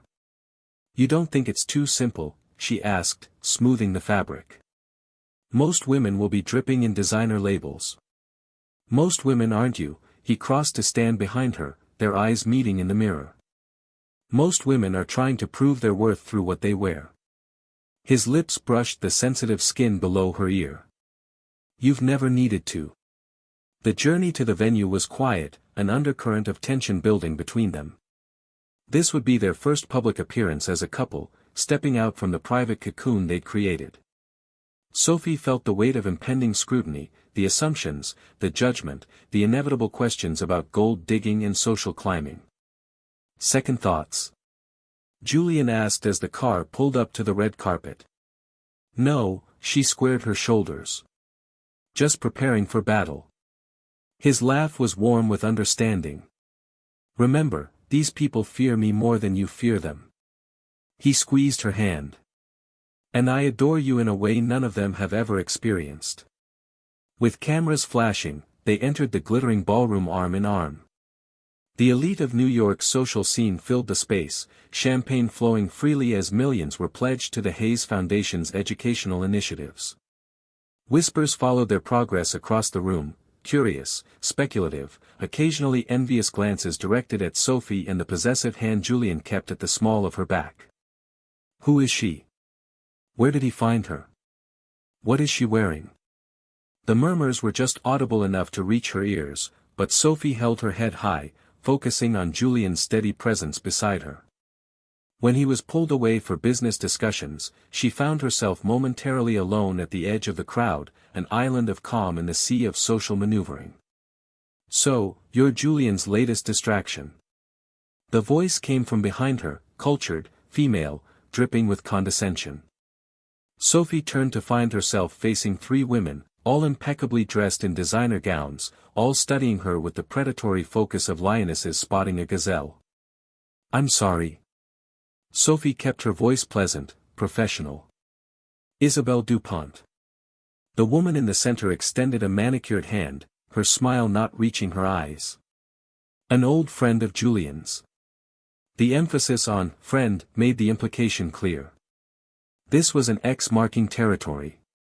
"Sophie Laurent." She accepted the handshake briefly, noting the slight surprise that flickered across Isabelle's face at her lack of intimidation. "That's an interesting choice." Isabelle's gaze slid dismissively over Sophie's dress. Was the boutique having a sale? Titters of laughter from her companions made Sophie's spine stiffen, but she maintained her composure. "I designed it myself, actually." "How crafty," one of the other women remarked, "like those DIY videos online, though perhaps with a bit more budget next time. The stitching along the hem is rather obvious." Sophie had faced this type of woman her entire life, those who measured worth by price tags and pedigrees, who wielded privilege as a weapon. Usually, she walked away, refusing to engage. But something about standing in Julian's world, representing not just herself but their partnership, made retreat impossible. "I find quality isn't always about what you spend," she said calmly. "Sometimes it's about understanding true value." Isabel's perfectly sculpted eyebrow arched. "And what would a caterer know about value, especially when it comes to a man like Julian Hayes?" The jab revealed more than Isabel intended. She'd researched Sophie, knew her profession. The realization was almost amusing. I wonder, Sophie mused. Do you always evaluate people based on their net worth? It must be exhausting, constantly calculating whether someone deserves your attention. Isabel's smile tightened. Don't mistake this for jealousy, darling. We've all seen Julian's philanthropic projects before. Her gaze swept over Sophie again, lingering pointedly on her skin. Though he usually prefers more traditional choices. The racist undertone made Sophie's blood boil, but she maintained her outward calm. How fortunate that Julian values originality. Then, let's be clear. Isabel stepped closer, voice lowering to ensure only Sophie could hear, her breath carrying the sharp scent of expensive champagne. You're a temporary amusement. Once the novelty wears off, he'll return to his own kind. He always does. The word struck with calculated precision, designed to wound. Before Sophie could formulate a response, fate intervened in the form of a champagne flute that seemingly materialized against Isabel's sleeve, spilling golden liquid down her designer gown. The woman holding the glass, Sophie recognized her as the wife of one of Julian's executives, offered profuse apologies that barely masked her satisfaction. Oh, Isabel, how clumsy of me. And on such an expensive dress. She shot Sophie a lightning-quick wink of solidarity before hustling the sputtering Isabel toward the restrooms. The momentary reprieve allowed Sophie to retreat to a quieter corner of the ballroom, her composure finally cracking as the venomous words replayed in her mind. Was this what integration into Julian's world would mean? Constant scrutiny, thinly veiled racism, assumptions about her worth. Are you all right? She turned to find a distinguished older woman watching her with kind eyes. Judge Marshall. Sophie recognized the woman who had married them in the treehouse. I didn't realize you'd be here. Julian invites me every year, though I rarely attend these circuses. Her shrewd gaze took in Sophie's expression. I see you've met the Isabel contingent. That obvious? They leave a particular kind of devastation in their wake. The judge's smile was knowing. Don't let them fool you. Most of these people are terrified of Julian and, by extension, anyone he values. Before Sophie could respond, a commotion near the main entrance drew their attention. Isabel had returned, her gown still bearing the champagne stain, her face contorted with malicious glee as she addressed a gathering crowd. Julian's little secret is out, she announced, voice carrying across the suddenly quieted room. His exotic pet project isn't just warming his bed. She's a charity case. Her sister was hospitalized with no insurance. Guess who paid the bills? The murmurs rippled through the crowd, all eyes turning to search for Sophie, who stood frozen in shock. How had Isabel discovered that information? But wait, it gets better, Isabel continued, clearly enjoying her moment in the spotlight. Our little cater waiter was caught working for Lorenzo Bianchi. Yes, that Bianchi, the one currently under federal investigation for money laundering. The gasps and whispers intensified.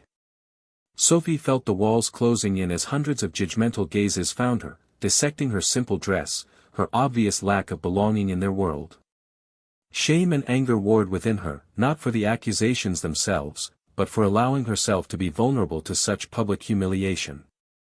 As she turned to leave, desperate to escape, Isabel delivered her final blow. Face it. Julian picked up another stray, just like he always does. Another project to save.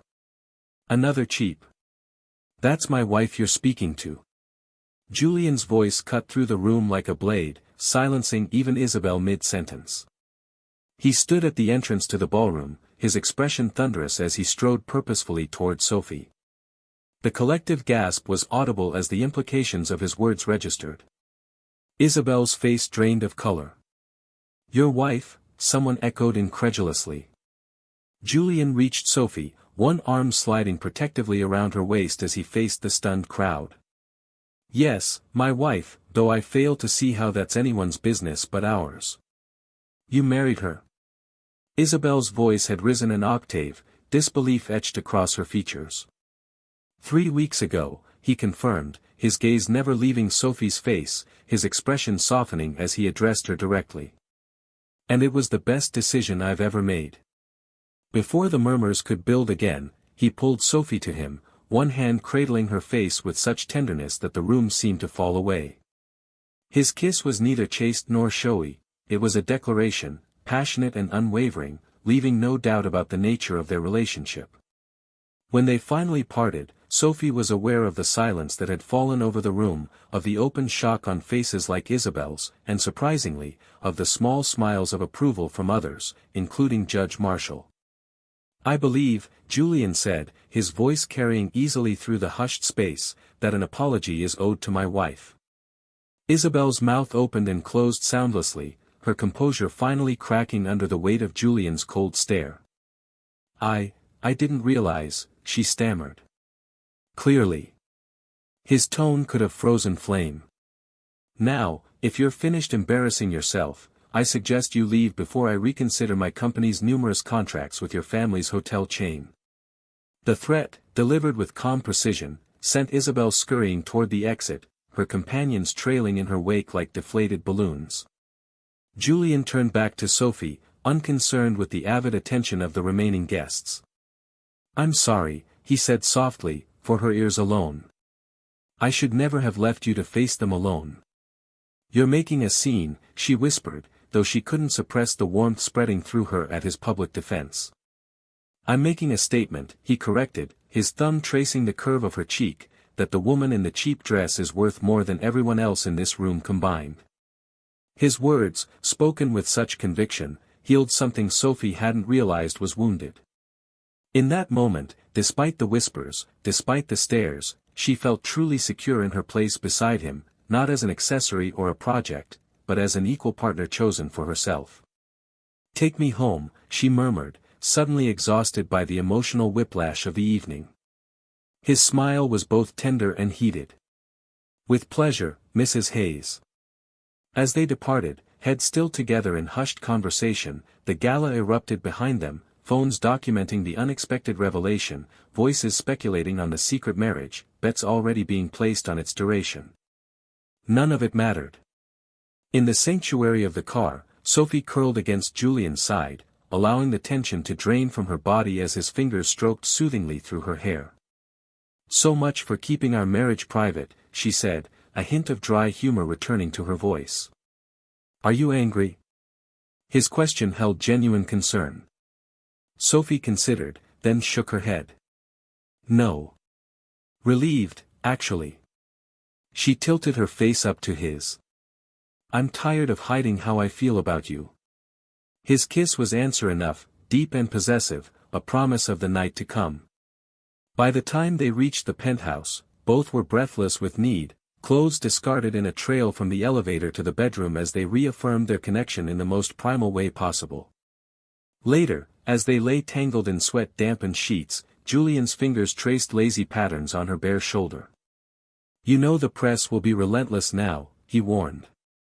"Your privacy, let them come," Sophie said with newfound certainty. "I'm done hiding." Her hand splayed across his chest, feeling the steady beat of his heart. "Besides, if tonight proved anything, it's that I need to stake my claim publicly. Those women were circling you like sharks." His laugh rumbled beneath her cheek. "Trust me, no one compares to you." His arm tightened around her. "But I do like this possessive streak. Feel free to mark your territory any time." They drifted to sleep, wrapped in each other, the outside world momentarily forgotten.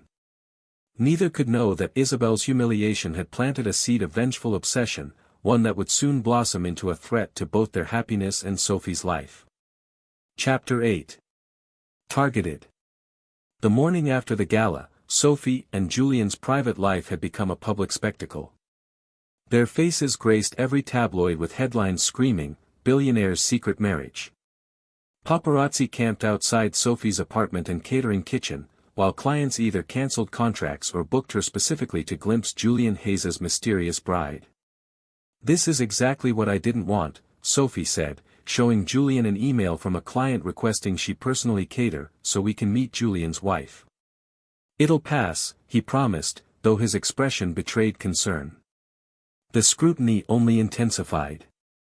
Gossip blogs unearthed Sophie's foster care background, while business publications questioned Julian's judgment, citing her tenuous connection to Bianchi. Most painful were the comments about their racial differences, subtle in mainstream media but explicit online. 2 weeks after the gala, Emma rushed into Sophie's office with a video interview of Isabelle Dupont. "I've known Julian for years," Isabelle was saying, "and I worry about him. This hasty marriage, it's not like him. He's always been careful. To suddenly wed someone from such a different background raises questions."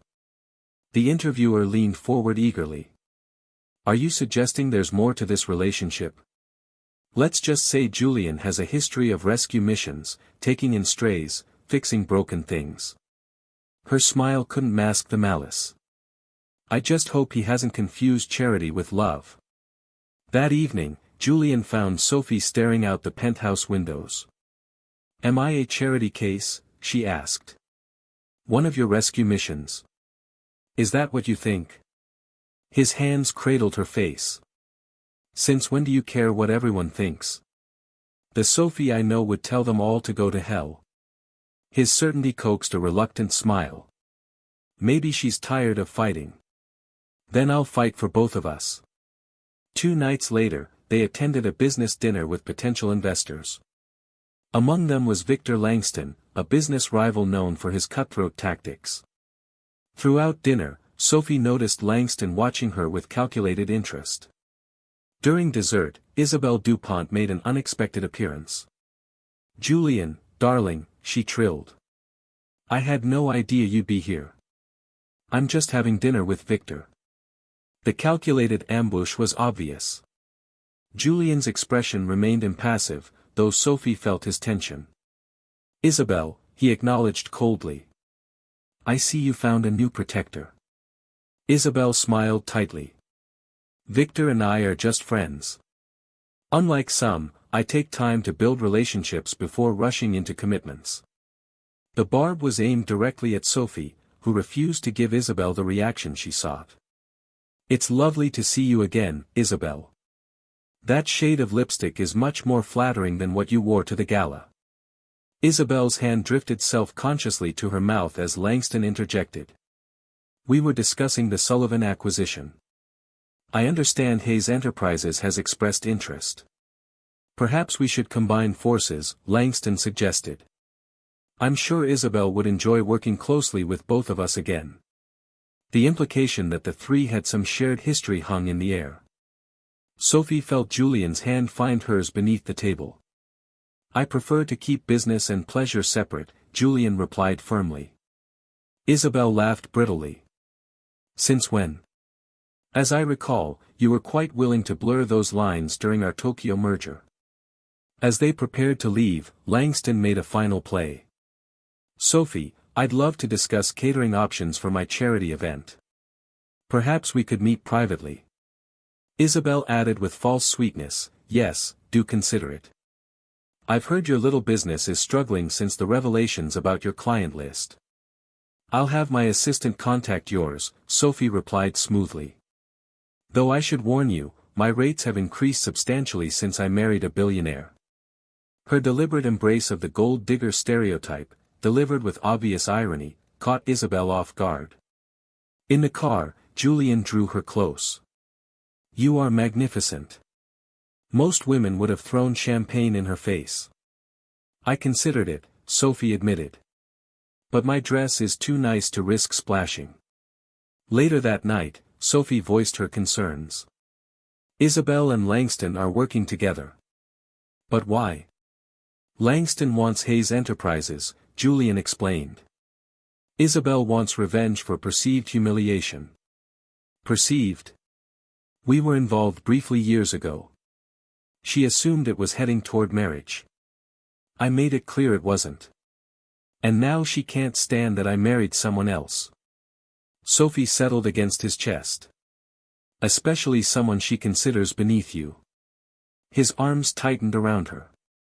"There's no one above you in my eyes. Remember that, no matter what they say or do." The following evening, Sophie catered a prestigious dinner for the city's arts patrons. As she presented the main course, a sudden wave of dizziness washed over her, the room tilting alarmingly. Back in the kitchen, the dizziness intensified violently, accompanied by a terrifying numbness spreading across her lips and a sharp electric tingling in her fingertips, unmistakable harbingers of anaphylaxis from her shellfish allergy, though she was certain she hadn't consumed any. "Emma," she gasped, her tongue already feeling thick in her mouth. "My EpiPen, in my bag, now." Alarm exploded across Emma's face as she took in Sophie's rapidly deteriorating condition, angry red hives beginning to mottle her neck, her breathing transforming into a frightening wheeze. "What happened?" Emma demanded, scrambling frantically for the medication. "Don't know," Sophie managed, panic rising as her throat began to constrict. "Shellfish, somehow." The kitchen's bright lights blurred and swam as adrenaline flooded her system. She heard distant shouting, felt hands supporting her as her knees buckled. Then merciful darkness claimed her. Julian was in a video conference when the call came. "It's Sophie," his assistant said. "Mount Sinai Hospital. Allergic reaction." In the emergency room, he found Emma pacing anxiously. "Anaphylaxis," she explained. She was fine 1 minute, then couldn't breathe. "We're fanatical about cross-contamination in the kitchen." Behind the curtain, Sophie lay connected to monitors, an oxygen mask covering her face. "The doctor says she'll be okay," Emma continued. "The EpiPen bought crucial time." "This wasn't an accident," Julian said quietly. "Someone did this deliberately." When Sophie briefly regained consciousness, she managed to rasp, "Drink my champagne," after the toast. Understanding dawned with sickening clarity. The champagne served to staff after the event. Anyone with knowledge of her schedule would have known about it. Anyone with access could have slipped shellfish extract into her glass. "I'll have the glass tested," he promised. "Rest now. I'm not leaving your side." As Sophie drifted back to sleep, Julian's expression transformed. Gone was the worried husband, replaced by something colder, the ruthless businessman who had built an empire through sheer force of will. "Find out who had access to the venue," he instructed Emma. "Every server, every delivery person, every guest who arrived early." "What are you going to do?" she asked, both fascinated and frightened. His smile held no warmth. "Protect what's mine." By morning, when Sophie finally awoke clear-headed, he had compiled evidence pointing to one conclusion. Isabel had one of the waitstaff replaced last minute, he explained. The champagne tested positive for shellfish protein. "She tried to kill me," Sophie whispered, the realization settling over her. "She'll pay for it," Julian promised, his voice holding a dangerous edge. "I've already started liquidating all investments in DuPont Holdings. By market close, their stock will be in freefall." The cold calculation in his tone startled Sophie. This wasn't just the protective husband. This was Julian Hayes, the businessman who had destroyed competitors without remorse. Chapter 9. Trust and Surrender. Sophie was released from the hospital, still shaken by the deliberate nature of the attack. Despite the assassination attempt, she refused to move into Julian's penthouse permanently. "I'm not abandoning my home because Isabel DuPont is unstable," she insisted. Though what she didn't say was that she needed distance from the cold, calculating side of Julian she had glimpsed, the ruthless businessman who could destroy lives with a single phone call. "I need to protect you," he said, taking her hands in his. His eyes burned with an intensity that both thrilled and frightened her. "If that makes me someone you don't recognize, I'm sorry, but I won't apologize for doing whatever it takes to keep you safe." "I don't want to be another possession you defend," she said softly, stepping closer until their bodies touched. "I want to be a partner who stands beside you, not behind your protection." That night, as they lay entwined in her bed, smaller than his luxurious king but somehow more intimate, Julian's hands roamed her body with a reverence that made her breath catch. "Tell me about you and Isabel," she asked, needing to understand the woman who hated her enough to wish her harm. We dated briefly about 5 years ago, he explained, his fingers trailing fire across her skin. Her family owns the DuPont hotel chain, old money, significant connections. On paper, we made sense, but not in reality. She wanted the idea of me more than the actual person. His lips found the sensitive spot below her ear that made her arch against him. When I realized that, I ended it. She didn't take rejection well. The next morning brought an unexpected development, a dossier revealing that Victor Langston had been working with Isabel for months, orchestrating media leaks and surveillance of Sophie to create a wedge between her and Julian. The evidence was damning, photos of Sophie entering her apartment, working in her kitchen, meeting with clients. They had been watching her for weeks, mapping her routines. We need to separate them, Sophie said, a plan forming, by giving Isabel exactly what she wants, apparent proof that our marriage is failing. If she thinks I've left you, she'll get careless. Julian's jaw tightened, his protective instincts warring with his respect for her agency. Finally, he pulled her against him, kissing her with such possession it left her breathless. We do it together, he insisted. Every step planned, every contingency covered. Partners, she agreed, her body already responding to his touch, the shared purpose reigniting the passion that uncertainty had temporarily dampened. Later, as they lay entwined in afternoon sunlight, their bodies slick with exertion, Julian traced reverent patterns on her bare shoulder. Sometimes I still can't believe you're real, he murmured. That you chose me, knowing everything you know. I chose you, she affirmed, pressing a kiss to his chest directly over his heart. All of you, the good, the complicated, even the occasionally terrifying. His laugh rumbled beneath her cheek. Terrifying? When you go all executioner mode? She straddled him, reveling in the heat that flared instantly in his eyes. Absolutely terrifying. Also, if I'm being completely honest, she rolled her hips against him, feeling him harden beneath her, a little bit sexy. His hands gripped her waist, flipping her beneath him in one fluid motion that made her gasp with delight. Only a little bit, he growled, his mouth claiming hers with renewed hunger. Their passionate reconciliation sealed their plan into action. They staged a public argument loud enough to be overheard but vague enough to fuel speculation. Sophie checked into a hotel alone while Julian threw himself into work, appearing distracted in public.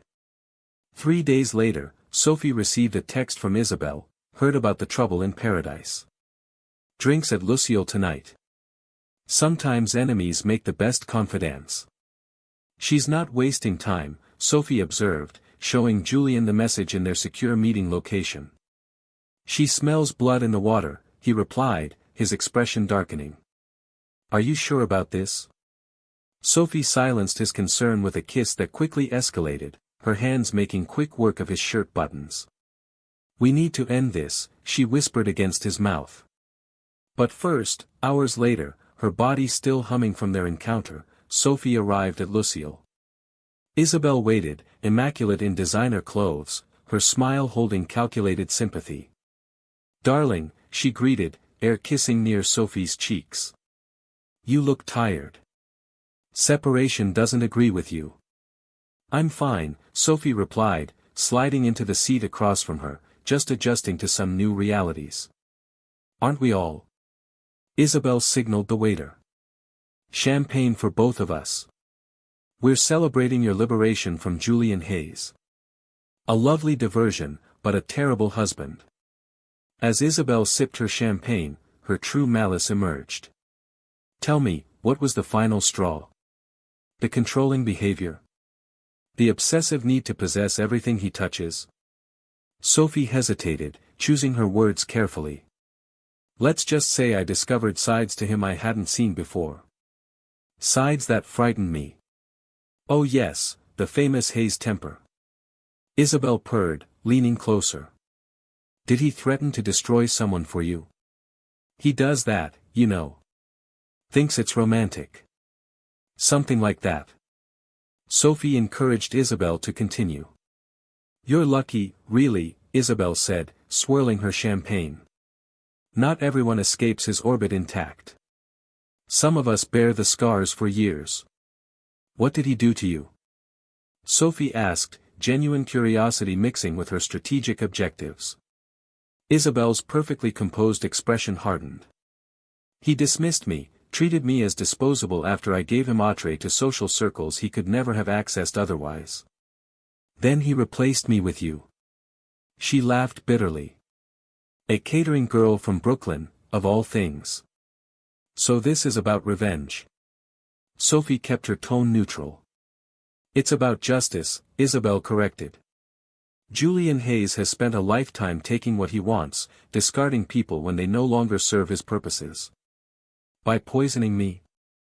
Sophie asked bluntly. How does that teach Julian anything? Isabel's expression flickered briefly. I don't know what you're talking about. I think you do, Sophie pressed. Just like I think you know about the surveillance photos, the planted news stories, all orchestrated with Victor Langston. Alarm replaced confidence in Isabel's eyes. You're confused. I'm thinking quite clearly, Sophie assured her. Clear enough to wonder what Victor Langston is getting out of this arrangement. Besides you, of course. Isabel's composure cracked further. You can't prove anything. And Julian won't believe you anyway. Not now that you've left him. About that. Sophie smiled as Julian appeared behind Isabel, his timing perfect. I may have exaggerated the separation. Isabel whirled to find herself face to face with the man she had been systematically trying to destroy. The color drained from her face. Isabel, he greeted, his tone deceptively mild. Plotting another assassination attempt or just general character assassination tonight? This is a private conversation between women, Isabel attempted to recover. Surely your mother taught you better manners than to interrupt. My mother taught me to protect what I love, he replied, his hand coming to rest possessively on Sophie's shoulder. Something you've made necessary with your obsessive vendetta. You can't prove anything, Isabel repeated with less conviction. Actually, we can. Sophie gestured to her purse, where the recording device captured every word. But more importantly, so can the FBI agents currently executing a search warrant on your apartment. The blood drained completely from Isabel's face. You're bluffing.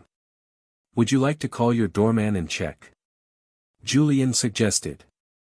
Though I'm afraid he's rather busy directing federal agents at the moment. Isabel's composure shattered. This is all Langston's fault, she hissed. The poisoning was his idea. He said it would distract you from the Sullivan deal, create an opportunity while you were emotionally compromised. I think we have what we need, Julian said quietly, nodding to the legal colleague who had been discreetly recording nearby. Miss DuPont, I suggest you contact your attorney.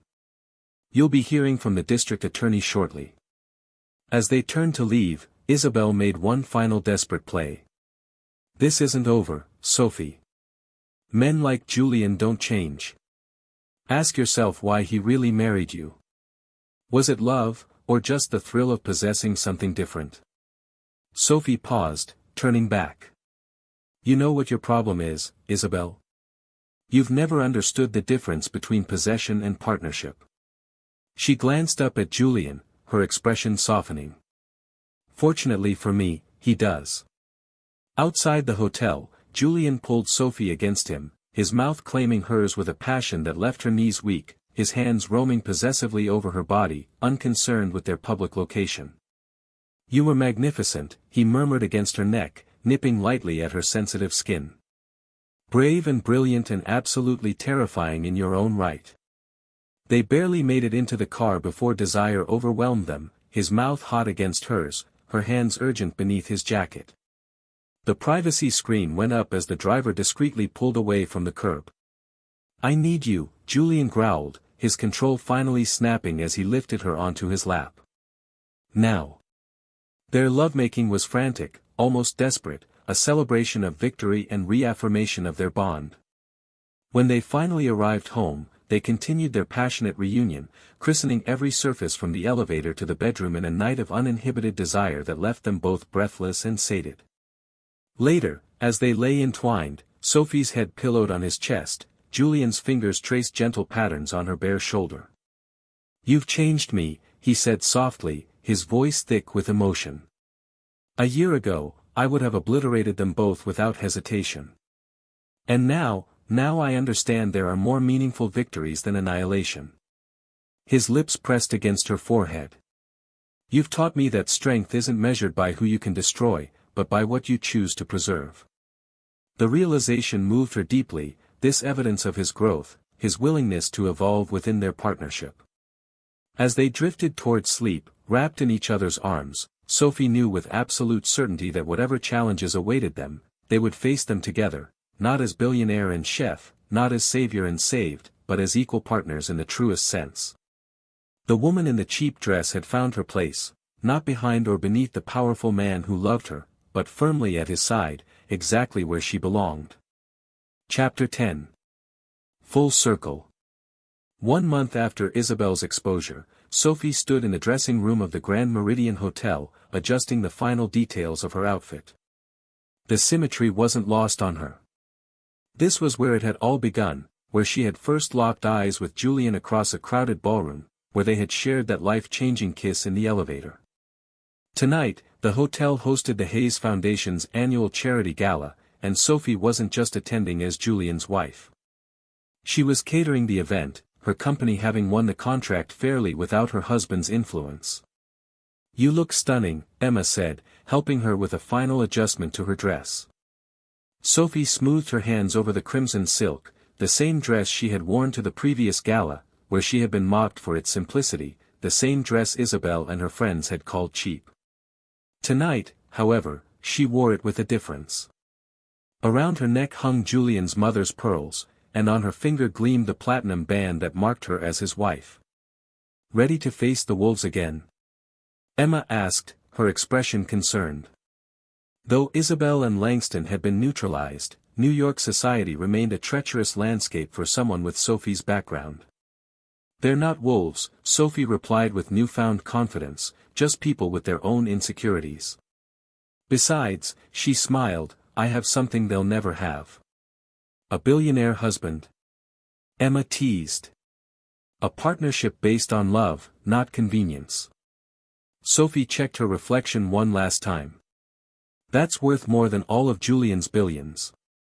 She supervised the final preparations, her team executing her vision with practiced precision. The menu showcased her signature style, unexpected flavor combinations that delighted the palate, presented with elegant simplicity. She had insisted on overseeing every detail personally, determined that her professional reputation stand on its own merits. As guests began arriving, Sophie briefly caught Julian's eye across the ballroom. In his tuxedo, he looked every inch the powerful CEO, yet the smile he sent her way was intimate, private, a promise of later that sent heat coursing through her veins despite the public setting. She was checking the temperature of the entree when a commotion near the kitchen entrance caught her attention. Victor Langston stood there, looking considerably less polished than when she had last seen him. The legal consequences of his conspiracy with Isabel had taken a visible toll. "You need to leave," the security guard was saying firmly. "You're not on the guest list." "I just need 5 minutes with Mrs. Hayes," Langston insisted, his voice loud enough to draw attention. "Please, it's important." Before the guard could escort him out, Sophie approached, curiosity overriding caution. "It's all right," she told the guard. "I'll speak with him briefly." Langston's relief was palpable. "Thank you," he said, his usual arrogance notably absent. "I wouldn't have come if it wasn't important." "Make it quick," she replied coolly. "I have a gala to cater." "I wanted to apologize," he said, the words seeming to cost him considerable effort. "What Isabel and I did, it was unforgivable, especially the poisoning. That was never supposed to happen." Sophie studied him, looking for deception but finding only defeat. "Why tell me this now?" "Because you won." His laugh held no humor. "Completely." The Sullivan deal collapsed. My investors pulled out. My reputation is in tatters. He shook his head. And the worst part? You and Julian didn't even have to destroy me. You just let me self-destruct. There was something almost pitiable about his admission. That wasn't our goal, Sophie said honestly. We just wanted to protect ourselves, not annihilate you. That's what makes it so masterful, Langston acknowledged. The old Julian would have crushed me without hesitation. This new version, the one who loves you, he's actually more formidable because he's selective about his battles. The insight surprised her, though she recognized its truth. Julian had changed, evolving from a man who saw power as the ability to destroy into one who understood the greater strength in measured response. Isabel sends her regards, by the way, Langston added, from her new home in Switzerland. Her family thought it best she take an extended vacation while the legal matters settle. And you? Sophie asked, genuinely curious. What happens to Victor Langston now? I rebuild, he said simply. Smaller, wiser, hopefully better. He extended his hand.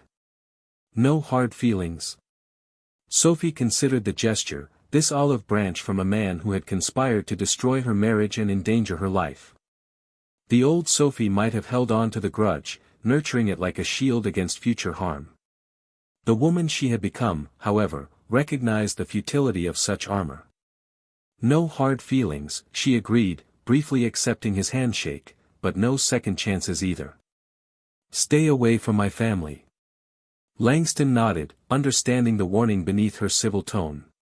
Congratulations, by the way, he said, turning to leave. Julian's a lucky man. As he departed, Sophie felt a presence behind her. She didn't need to turn to know it was Julian, his hand coming to rest possessively at the small of her back. Problem? He asked quietly. Not anymore, she assured him, leaning slightly into his touch. Just ghosts from the past making their final exit. His expression remained wary. Langston isn't known for graceful defeats. He's not the man he was, Sophie observed. Neither are you. Julian's smile held a hint of wonder. All your influence, I'm afraid. You've made me dangerously reasonable. Dangerous to your competitors? Absolutely. His lips brushed her temple. They don't know how to counter a Julian Hayes who doesn't lead with aggression. Their moment was interrupted as the catering manager approached with a question about the dessert service. Sophie slipped smoothly back into her professional role, though the warmth of Hannah's warmth of Julian's touch lingered on her skin. The gala proceeded flawlessly, Sophie's menu drawing enthusiastic praise from guests who had no idea the chef was also the host's wife. She had insisted on minimal public interaction between them during the event, determined to maintain the separation between her professional accomplishments and her personal relationship. As dessert was served, however, Julian found her in a quiet corner of the kitchen, watching with satisfaction as her team executed the final course. I have something for you, he said, slipping a small velvet box into her hand. A late wedding present. Puzzled, Sophie opened it to find a key nestled on black velvet. What's this? The deed to a building in East Harlem, he explained, his expression uncharacteristically nervous.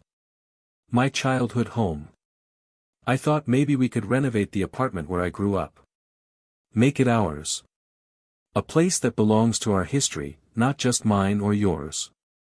The gesture moved her deeply, this willingness to share not just his present and future but the most vulnerable parts of his past. I'd like that, she said softly, her fingers closing around the key. Very much. Their moment was interrupted by a sharp pain that made Sophie gasp, her hand flying to her abdomen. What is it? Julian's concern was immediate, his hand steadying her as she leaned against the counter. Nothing, she assured him, though her face betrayed discomfort. Just the same cramps I've been having all week. His expression shifted from concern to suspicion. All week? And you didn't mention this because I had a gala to cater, she replied, stubbornness creeping into her tone. It's probably just stress or something I ate. Or something else entirely, he suggested, studying her with newfound intensity. When was your last period? The question caught her off guard. Sophie blinked, mental calculations racing. 7 weeks ago. But that's not unusual with my schedule. She stopped, realization dawning. Oh. Oh, indeed, Julian agreed, a smile slowly spreading across his features. I think we should have you checked out, just to be safe. The hospital confirmed what they both already suspected.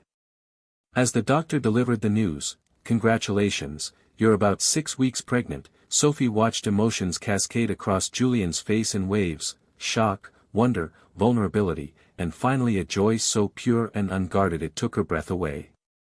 A baby, he whispered, his voice breaking on the simple words as his hand found hers, fingers intertwining with almost desperate tenderness. Our baby. The reverent awe in his voice mirrored the overwhelming emotions flooding through Sophie's heart. This child would be the perfect blend of them both, the orphaned boy who had built an empire from nothing and the foster girl who had forged her own path through sheer determination, a precious life born from their unlikely, irresistible love. Are you happy? He asked, his question revealing a vulnerability that his billions could never shield. Terrified, she admitted honestly, her free hand moving instinctively to her stomach, overwhelmed, but yes. Her eyes filled with tears as she smiled. Incredibly, completely happy. His kiss was tender, almost worshipful, a sacred promise of all that was to come. When they finally parted, his forehead resting against hers, their breath mingling in the intimate space between them, Sophie felt the final pieces of their extraordinary journey clicking perfectly into place. From an elevator kiss to parents, she marveled. Not bad for a year's work. His laugh was warm against her skin. The best investment I've ever made. Later that night, as they lay together in the quiet darkness of their bedroom, Julian's hand rested protectively over her still flat stomach, his touch gentle, as if already shielding the tiny life growing within. Do you ever think about how it all started? He asked, voice thoughtful in the darkness. That night at the gala, when they mocked your dress? Sometimes, Sophie admitted. Though it feels like a lifetime ago. If they hadn't, he mused, I might never have defended you, might never have revealed you were my wife. We might still be hiding, pretending. Or we might have found another path to the same destination, she countered, covering his hand with her own. Some things are simply meant to be. His arms tightened around her, his lips finding the sensitive spot behind her ear. Philosophy from my practical wife. Pregnancy is already changing you.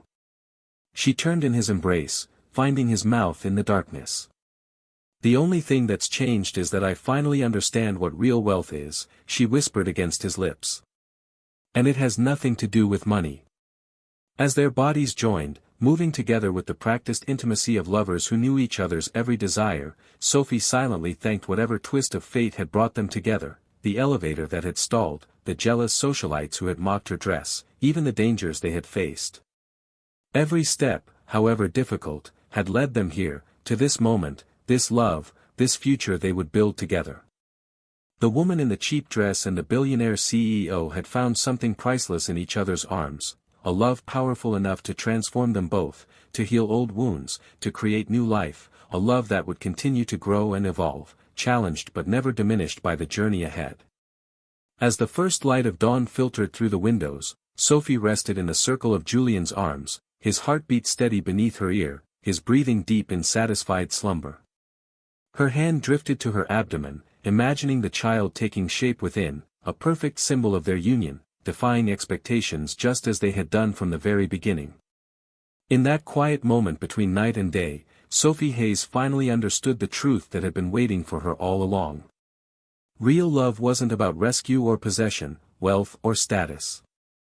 It was about finding the one person who saw you completely, flaws, strengths, dreams, fears, and chose you anyway, every single day. She had found that person in the most unexpected place. And no designer gown in the world could ever be more valuable than the simple dress that had started their extraordinary journey together.